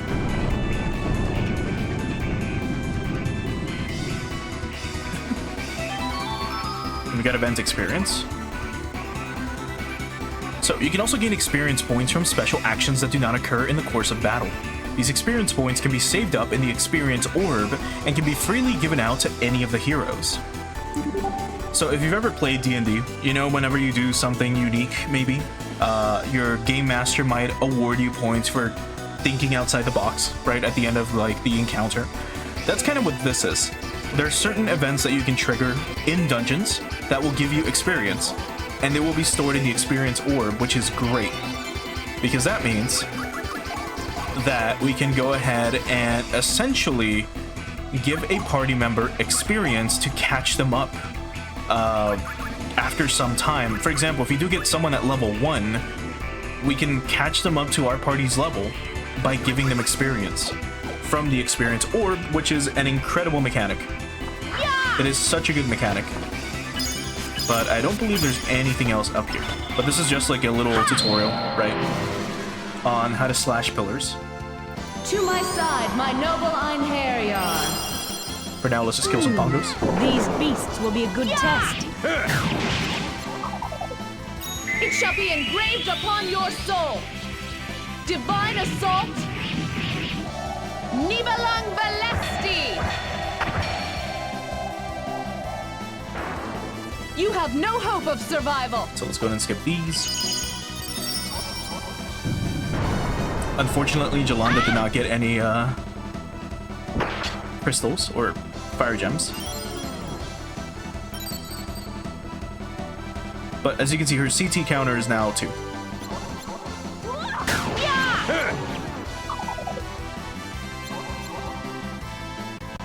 Oh. And it should be down to 1 now. Yeah.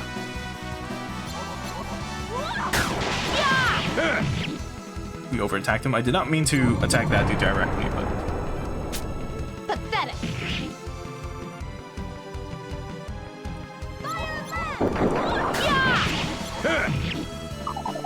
He's still alive. It shall be engraved upon your soul.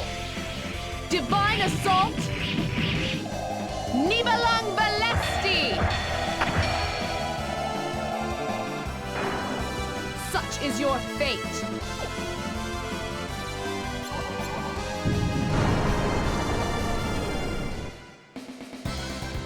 They were no match for us. Okay. And we got normalized again. Those are great to just stockpile. But alright, we're done with this room. Alright, let's go back up this way.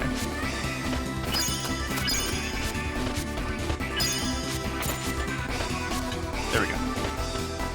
So now we should be able to continue through here. Yeah, there it is. So the pillar is gone that was blocking the way. Now we can actually get the treasure search item that should be here.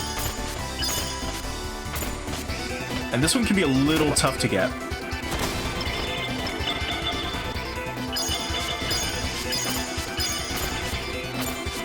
And I'm gonna try to remember how to get it. So I don't believe we can make it just by jumping. I think we have to do that, basically. You have to time it so that you're able to get a crystal platform to appear there. There we go. Jeez. I will take the explosion. It doesn't matter. Okay, here we go. Fucking hell.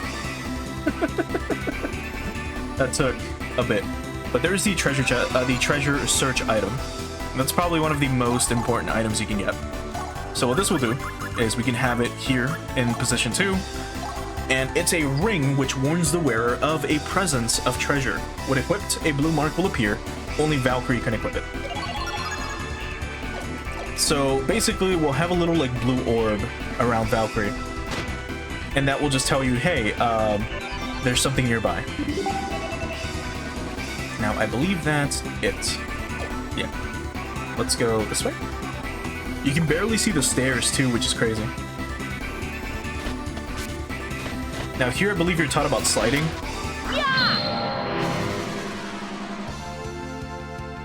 To my side, my noble Einherjar. These beasts are an offense to me. God, Freya.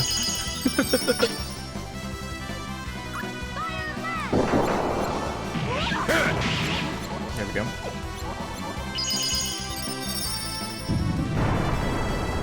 And now let's just kill the Pongo.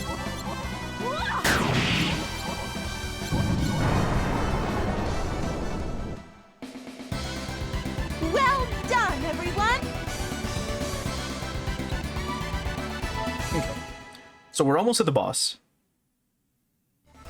And here you can slide if you want. And there's an enemy. To my side, my noble Einherjar. More bongos.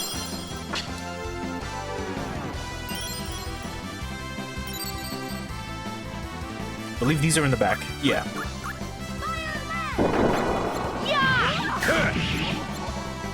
Not fainted, so let's attack him with Valkyrie. Upon your soul. Divine assault. Nibelang Valesti. Return from whence you came. Oh no, the lag. I really gotta look into that.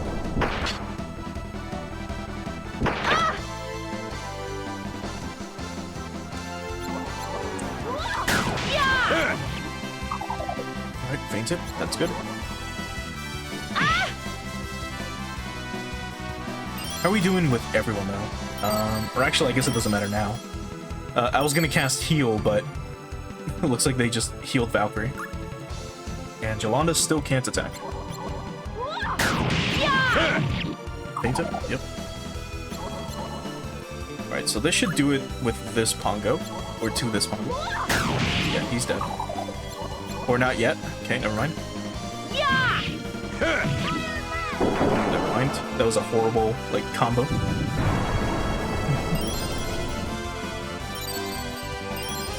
One of the only downsides to first aid, by the way, is that eventually, later on in the game, it'll get to a point where they're just going to be healing like crazy.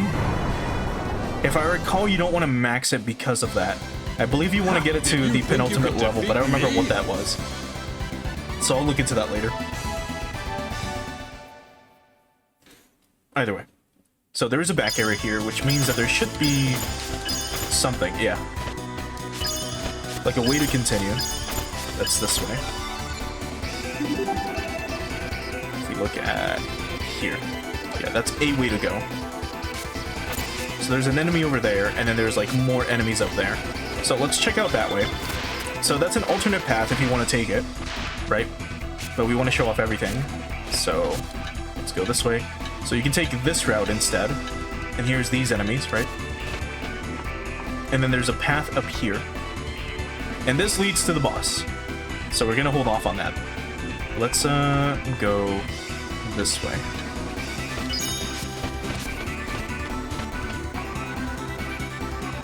As this leads to treasure. It's right here. And the lapis lazuli. For now, let's save here.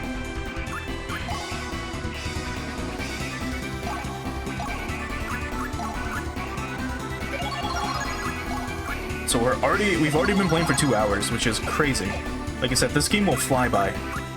If we look at our items real quick, the lapis lazuli can increase our MP by 200, and that's about it. MP being our materialized points, if I'm remembering correctly. And we can actually buy items here. So we can buy an antler sword, which is what we have equipped. We can buy a Viking sword, a two-handed sword, a hack blade, or a ruby mace, right? These weapons are all different. For example, the antler sword does 100 damage compared to the Viking sword, but they have different attacks. In this case, the antler sword has an attack for position 1, Viking sword has one for position 3, two-handed sword has one for position 2, hack blade for 3, and then the ruby mace is just your general, like, wand. But let's go ahead and fight the boss of this area.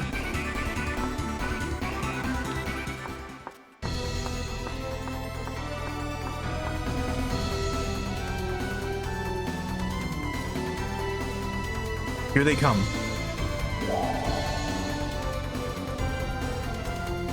Why do you disturb me? It is my task to hunt those creatures who prey upon the living. Abomination, you have no place in this world.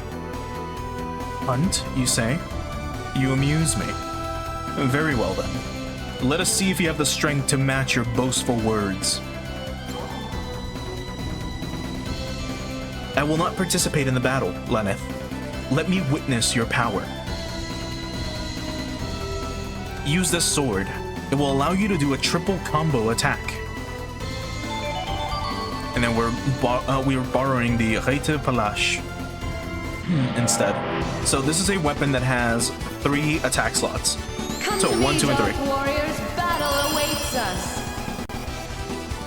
Dragon servants, they're masters of defense, will have to break through their guard with combination attacks. So guard crushing. Break through perfect guard by doing a combo attack, but it's not guaranteed. So be careful not to waste too much energy, or it's not a guarantee. So if we look at our equipment, I believe we can just... it won't show us. But we'll look at that weapon later.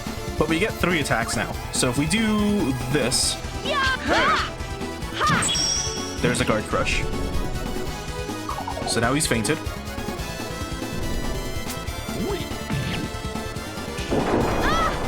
And the mage can still attack us, which is a pain. But we can now attack you with this. So spells will always break guards.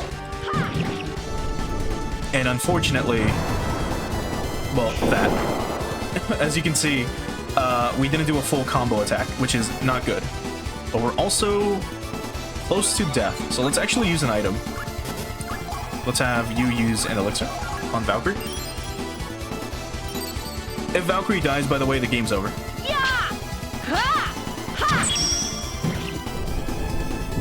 But now there's no one protecting the vampire, meaning we can go all out on him.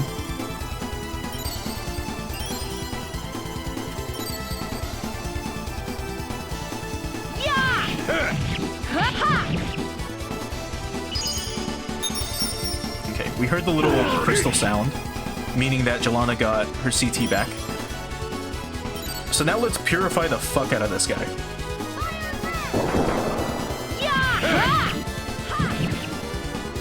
So let's start. I grow tired of you. Finishing strike. So pay attention to the little bar on the left. It's at 100 right now. But as we continue, it'll be harder and harder to fill. It shall be engraved upon your soul. Divine assault.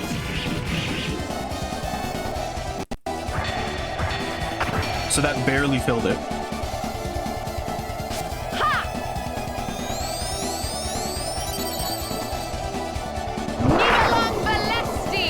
That's so cool.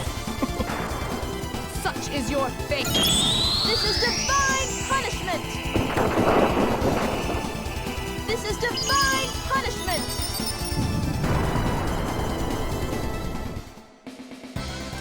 Well, they were rather annoying.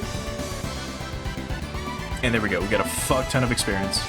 Sadly, we didn't get whatever, like, item he drops. But let's look at the equipment that we got real quick. So we don't have it anymore, actually. Never mind. But if we would have been able to look at it, we would have seen this. So under attack, we would have seen 3 circles for 1, 2, and 3. And when Valkyrie has a full combo weapon, meaning a weapon that has all 3 attacks, she's able to do the true Nibelung Velesti, which is the one that we saw right now during that boss fight, where she grew wings after stabbing him 3 times, and then she materializes a lance and shoots it at the enemy. That's something unique to Valkyrie once we get like triple attacks. So now here we have just the room itself. It's a really cool battle setting. I mean, it's a red moon, the clouds are dark, and here we have special types of chests. Now these contain relics. Caution, this item is an artifact. All artifacts are rightful property of Lord Odin. Return it or your evaluation level will drop. Will you offer the artifact to Lord Odin? Now you can say yes, or you can say no. And one thing we're going to be doing is we're going to be defying Odin a little bit and keeping all of the artifacts. Our evaluation goes down by 1, but we get 100 event experience. We also got the Jeweled Blade Krimrist. And again, it's another artifact which we will not give to Lord Odin. And now that we've cleared the dungeon, we get to hear one of the best songs in the game.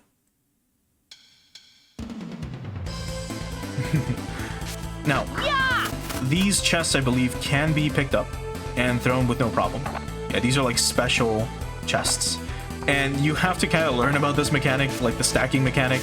That's going to be useful overall. I believe we can also do it like this, where you just drop them and you can stack them. That's something to remember. So let's look at the items that we got. So here's the sealed box and the Jeweled Blade Krimrist. So the sealed box is a small, mysteriously sealed box. Impossible to open, its contents remain a mystery. Can't do anything with it yet.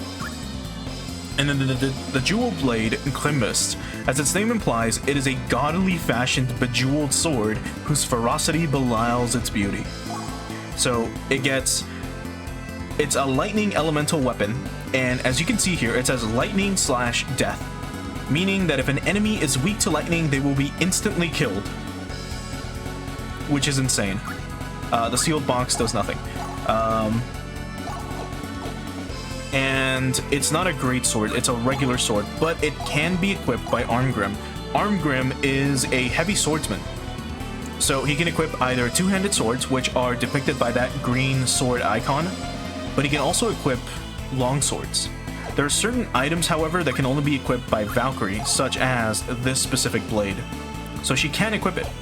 And if we look at the attack, right? So this thing has an attack of 100, while this has an attack of 100 as well, but the attack trust is much lower. I don't remember what that means off the top of my head, but I will reread that and get back to you guys, probably by next stream.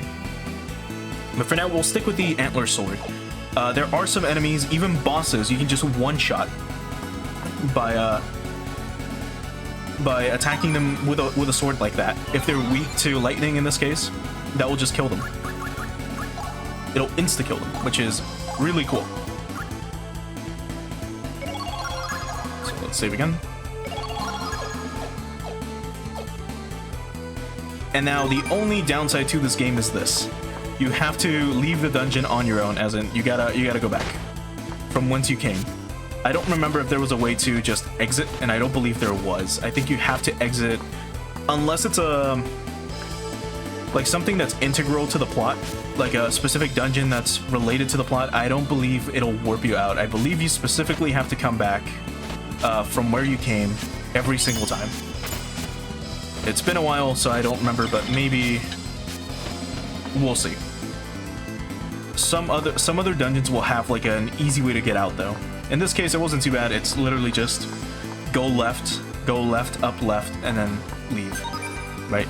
So here we are once again in the starting point, and the way to get out is by jumping like through crystals, like making a crystal wall. But either way, we shall not meet for some time. Just a moment. When the Einherjar have been trained, they are sent to Asgard. At that point, you will have finished the first cycle of your appointed tasks. I understand. The time you're allotted is not limitless, Lenneth. Just as time passes on the earth below, time in Asgard will also grind steadily onward. At set intervals, I will undertake to inform you of events taking place in Asgard. Thank you. I understand. So game time is stored as chapters and periods. Periods are the time spent in towns or dungeons. The chapter is over after the passage of a set number of periods, after which there will be a report from Freya. The game is composed of 8 chapters. The final chapter, or the final battle, Ragnarok, will commence when there are no more periods remaining until the end of the world. So be forewarned. I have one more word for you. That warrior. I don't think he's suited to become a hero.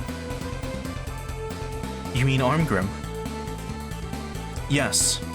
Of course he has brawn enough. But does he have what it takes inside? The stuff that makes up an Einherjar is much more than strength alone. Good luck. Taking leave of the Einherjar is but a temporary measure.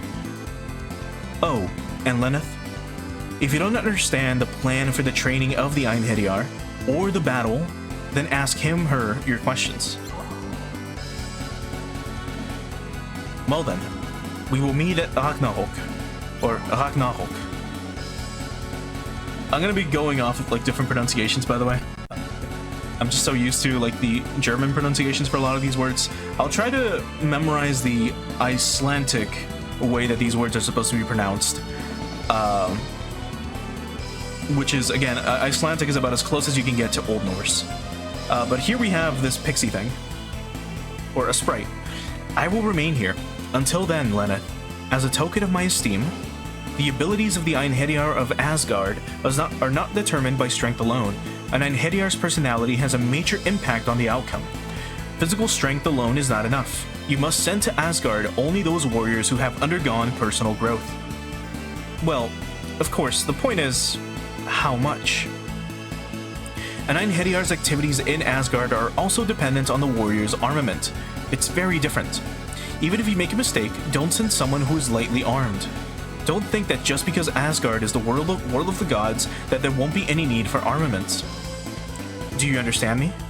Well then, good luck. So we can talk to it again. Lenneth, you must be tired. Is there something you wish to ask? So let's ask about the Einherjar qualities Freya has requested. There doesn't seem to be anyone with the ability that is needed. If there is someone who has some amount of that ability, no problem. So necessary hero value 40. So all we need in order to meet the requirements for the chapter is to find a hero and then send them up. That's it. If their hero value is 40 or higher, that's all they need. So here we go.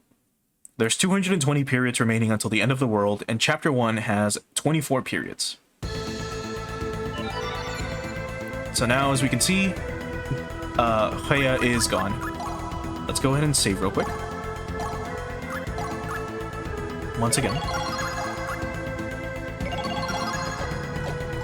And now let's quickly look at our abilities for... No, our party, sorry. Sorry, status, where is it? Let's go ahead and quickly look through the values here. So if you look at Valkyrie, she's got a seal value currently of 98. It would normally be 100, but since we've defied Odin, it's gone down. One thing we want to do as well is this. We don't need to do this now, but it's a ring bestowed upon Valkyrie by Odin, showing his faith in her. If it is removed, Valkyrie's evaluation level value is reduced. It may have other powers or compensations. That's something that you can remove if you want. We're gonna hold off on that for now. But if we look at the status of Valkyrie, she's one of the 3 goddesses of fate whose role it is to decide a person's fate after death. A mid-level goddess of the 6th rank. Her true name is Lenneth Valkyrie. So this is Valkyrie herself.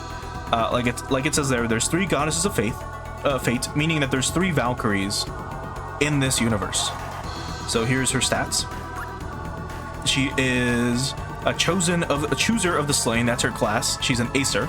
She's 23 from Valhalla, and she's got resistances to holy, as you know, it makes sense. And then those are her stats. So let's look at Armgrim. If you look, Armgrim's hero value is -99, meaning that no matter what, Armgrim will never be able to be sent to Asgard. He will never meet the requirements to be a hero in Asgard for any chapter. So he's a character that you kind of want to have with you anyways. And he's also the best great swordsman in the game. There are different great swordsmen in the game. They're not that great compared to Armgrim. There are some characters that will be better than others. There are some characters that will be worse than others. And there are some characters that are just really, really, really bad. And we will probably see one of them in Chapter 1. But here we have Armgrim, a mercenary from the Artolia region, blessed with a true warrior's prowess and a good measure of luck. His sword fighting technique is unmatched. In battle, he fights as a demon possessed, slicing through foes like a scythe through ripe wheat. And if you couldn't tell, Armgrim is obviously inspired and based on Guts from Berserk. He carries a titanic sword, he has scars in his body, and he has a giant metal arm. I don't believe he's lost his arm. I believe he still has it. It's just part of his armor and design. So he's just a dude that carries a very heavy sword and is very good at fighting. Here's his stats. He's a heavy knight / mercenary. He's a human. He's 26 from Artolia, and he's got a nice fire resistance. He also deals fire damage with his Purify Word Soul attack. And now we have Jolanda. So, first princess of Artolia. Behind her pure sweet image lies a pampered princess with a heart of steel and a razor-sharp tongue. Here she is as well. She is 14, and she is a sorceress princess. What a name. And she's got a resistance to ice, which is interesting. I could have sworn it was fire. And these are her spells, and that's about it. Now, if we look at skills, if we look at traits, this is what determines a character's hero value. So if we were to increase these stats, I don't believe you can get it like a read on these. You kind of just have to guess. If you spend capacity points, you can increase these stats. They don't really do anything in game. By that I mean stat wise. They don't increase like your strength or something. These are just traits that a character can learn for character growth before you send him to Valhalla. So if we look, if he's brave, right, it'll give you +9 to your hero value. If we make him more selfish, his hero value will go down. But I believe this will undo those effects, meaning that if we make him less selfish, his hero value will go up. So you basically want to max these, is the thing. So here's nimble, right, cool-headed, reckless, realist, etc. If we look at Jolanda, she can be, her traits are cute, snobbish, loves dad, shallow, foolhardy, stout, naivete, or optimistic, right? And if we look at Valkyrie, gods do not have human traits, so we don't have to worry about Valkyrie.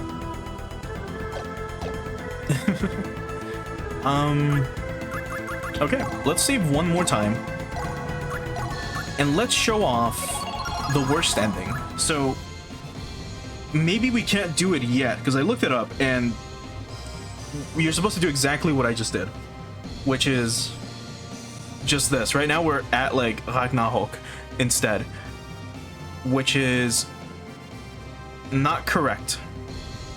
Yeah, so let me do this real quick. Which is, let me reset the game. So we do have chapter 1. I guess I'll look into it again, and I will, we can do the sea ending once more later on. But for now, we finally have the world map. We can recruit someone else. Being picked was this flower's destiny. Destiny? Do you know what it's called? Lord Belanus! Please, can't you save her? I was a slave to circumstance. So you have nothing to say to me, huh?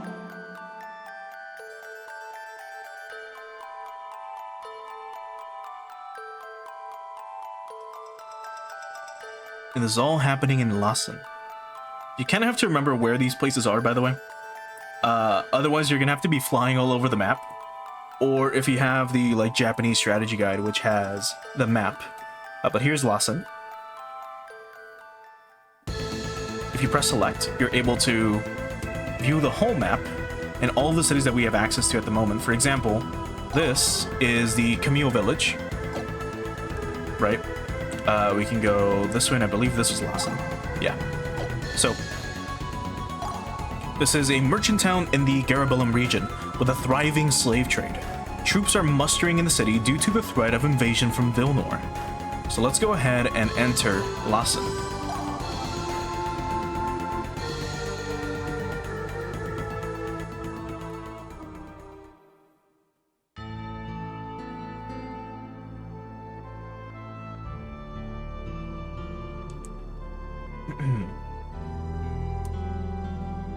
What a beautiful flower.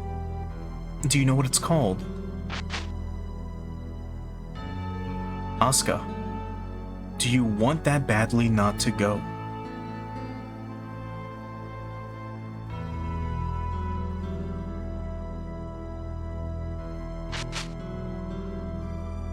Lord Belanus, give it back.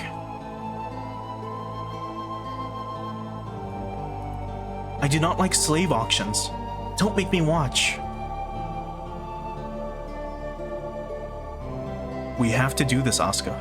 My wife and Maria are gone now. You cannot take care of the mansion by yourself. The one you buy will be well treated, but when I think of the fates of the others, I do not wish to go. But I need you to go, Asuka. I do not speak their language. I need your help to pick a good worker. I cannot do it. To have that kind of power over someone's life.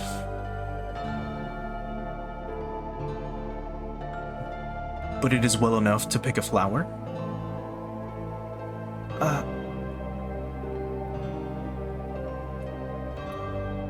How is choosing a servant any different from picking a flower?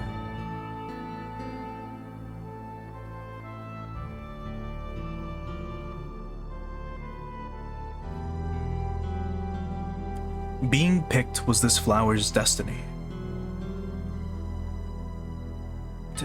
Destiny?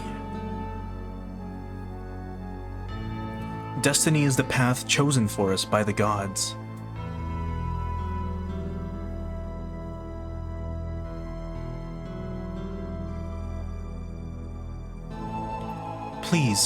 Please forgive me. I just felt so sorry for her. I will pay her upkeep with my own salary, so please allow her to stay. Please, Father, I promise you, Maria and I will take good care of her. Very well. She's your responsibility, Maria. Educate her.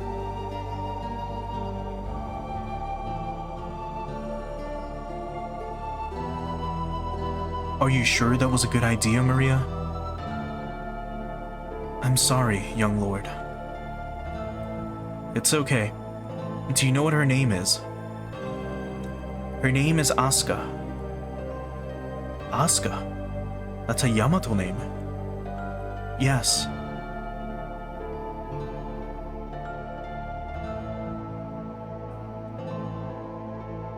Finally, we get to see her face. The scary man is gone, so don't cry anymore.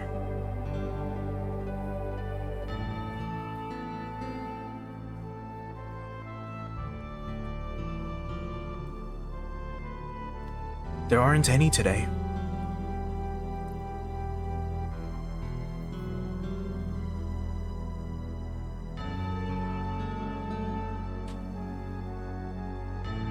Being picked was this flower's destiny. Destiny? Was it destiny that killed my wife and Maria?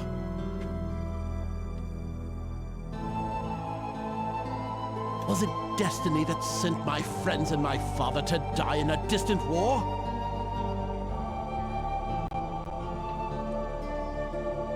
Is it the reason I am here now?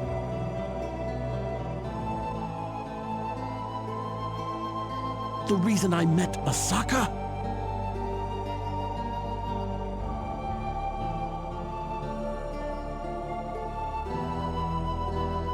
Lord Belanus. I'm fine. Well, we should head home. Yes, Lord Belanus.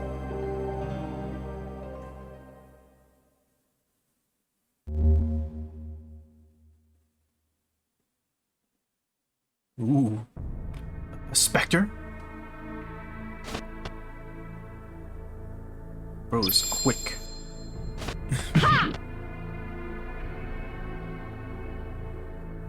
What manner of being are you? No, it can't be. Your home. It has fallen under a vampire's curse. The young lady is in danger.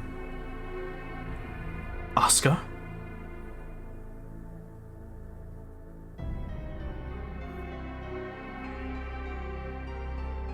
She is yours, Lady Beliza. This is the final sacrifice. Our agreement is now complete.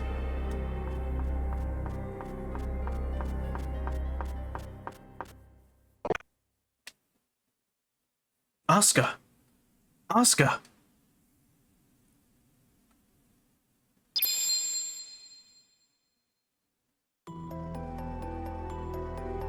Please, can't you save her? It is already too late. No one can defy their destiny. You speak of destiny? As if such talk could possibly ease my mind? I loved her. There is still a way. I'll do anything. Tell me. The ritual of soul transfer. It means if you truly desire it, you may take her place. But you would have to die in her stead.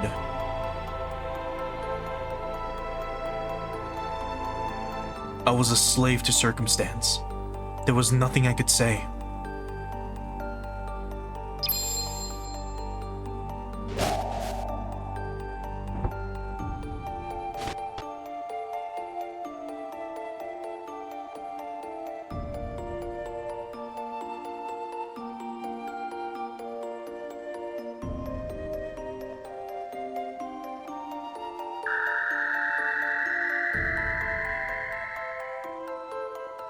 That effect is so cool. Let us go.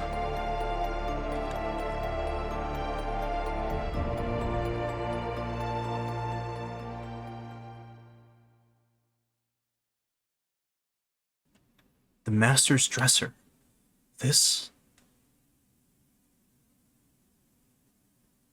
is nothing to me. The forces of Beliza. Human blood is the catalyst of their simple but ruinous powers. Lust, passion, and jealousy are all the domain of the Dark Lady. Beliza.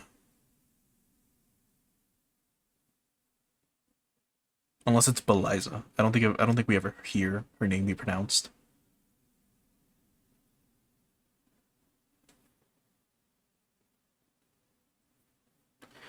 But there we have Belanus. So Belanus is a fighter. He's a swordsman. And we can equip him and add him to our party. Here he is at level 1, compared to everyone else who's at level 2. And everyone's like pretty close to leveling, if I recall. The thing is, if we look at Belanus, he has no weapon. They usually come with some item, usually armor, but no weapon. So we can go ahead and give him a Klimrist, in this case.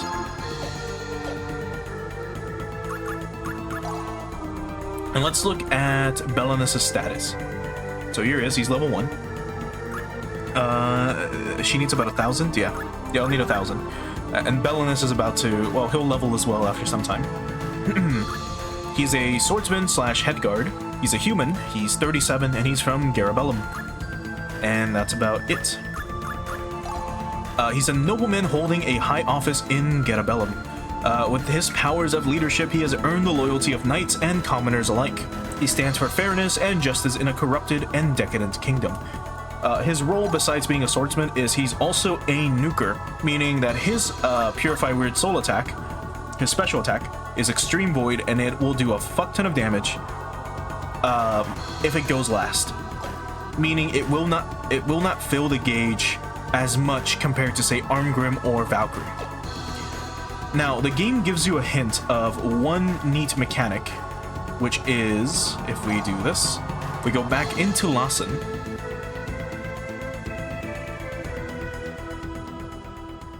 which we can explore the towns in this game.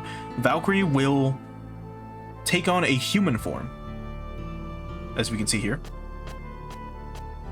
And we can now explore the town of Lassen. And here we have Belanus's mansion, or manor. We can go into Asuka's room.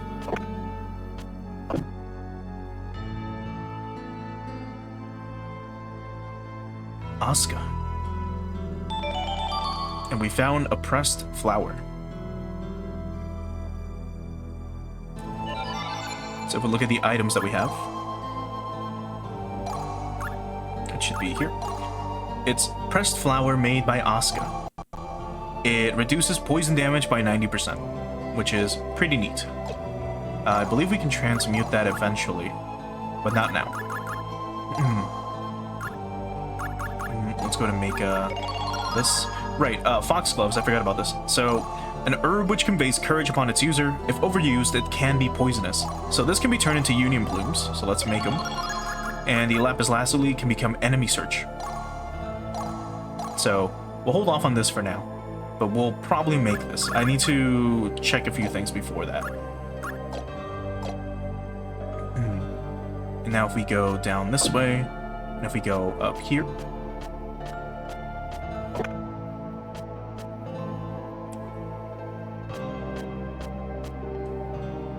it should... No, okay, we can't do it. Anyway, that little cutscene that we had at the end was kind of like a hint to like tell you, hey, by the way, you can go back, or you should probably go back to, well, certain places that you've been to. Or you should maybe go back to the area that you were just in, where you recruited someone to maybe get something. In this case, we got the pressed flower. We can actually go to Lassen, and we can go to the slave auction right now. It'll be empty. But you get to explore the town a little bit. And that's it. That's basically it. So let's go ahead and leave. And let's go to the world map. But let's go back to Artolia. I believe that's where we need to check. Just double check once more.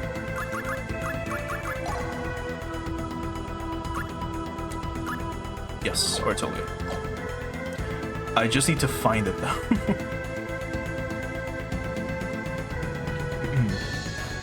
So I believe it's over here.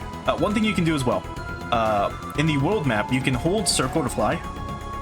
But if you hold square and move, you can move in it with tank controls, basically, like this.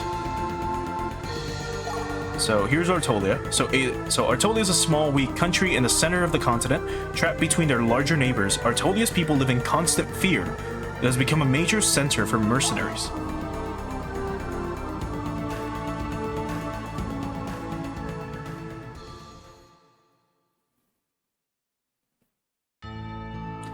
Alright, so we're in the royal capital of Artolia. We've got one place to go here, and it wasn't here. That's my mistake. I wonder what lilac means in the language of flowers. Bah, who cares about flowers anyway? We want to go up here to Main Street, then all the way to the right. Now let's go to Armgrim's house, and let's see what's happened since his departure. Here we have his brother's painting, which I don't think we can interact with. We've got a table, and then we can go to Armgrim's room.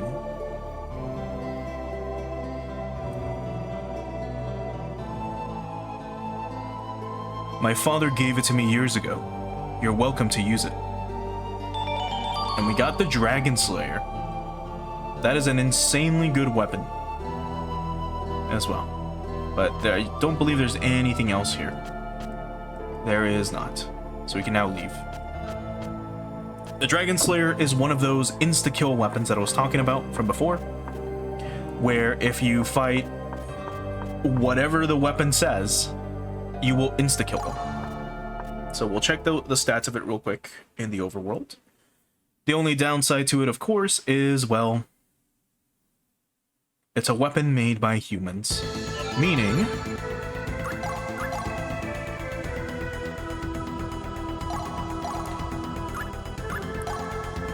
that it has a 5% chance of breaking. A sword with incredible power against dragons. It has no aether it has no aether coating, so it must have been forged by humans. This thing's got 3 attacks, and it hits pretty hard. But essentially, if you fight a dragon, you will insta-kill it. It will, well, not insta-kill it, but it will deal so much fucking damage. If you're dealing, let's say, like 1 or 2% with like a normal character, the Dragon Slayer will deal like 60% per swing, right? It'll deal a fuck ton of damage, and we'll be seeing that later on. We will be fighting dragons, we will be fighting beasts, we will be fighting a ton of enemies. But I think for now, this is a pretty good spot to call it here. We were able to get through the tutorial, we were able to start chapter 1, and we unfortunately wasted time and found out that we can't do ending C yet, which is not great. But that's fine.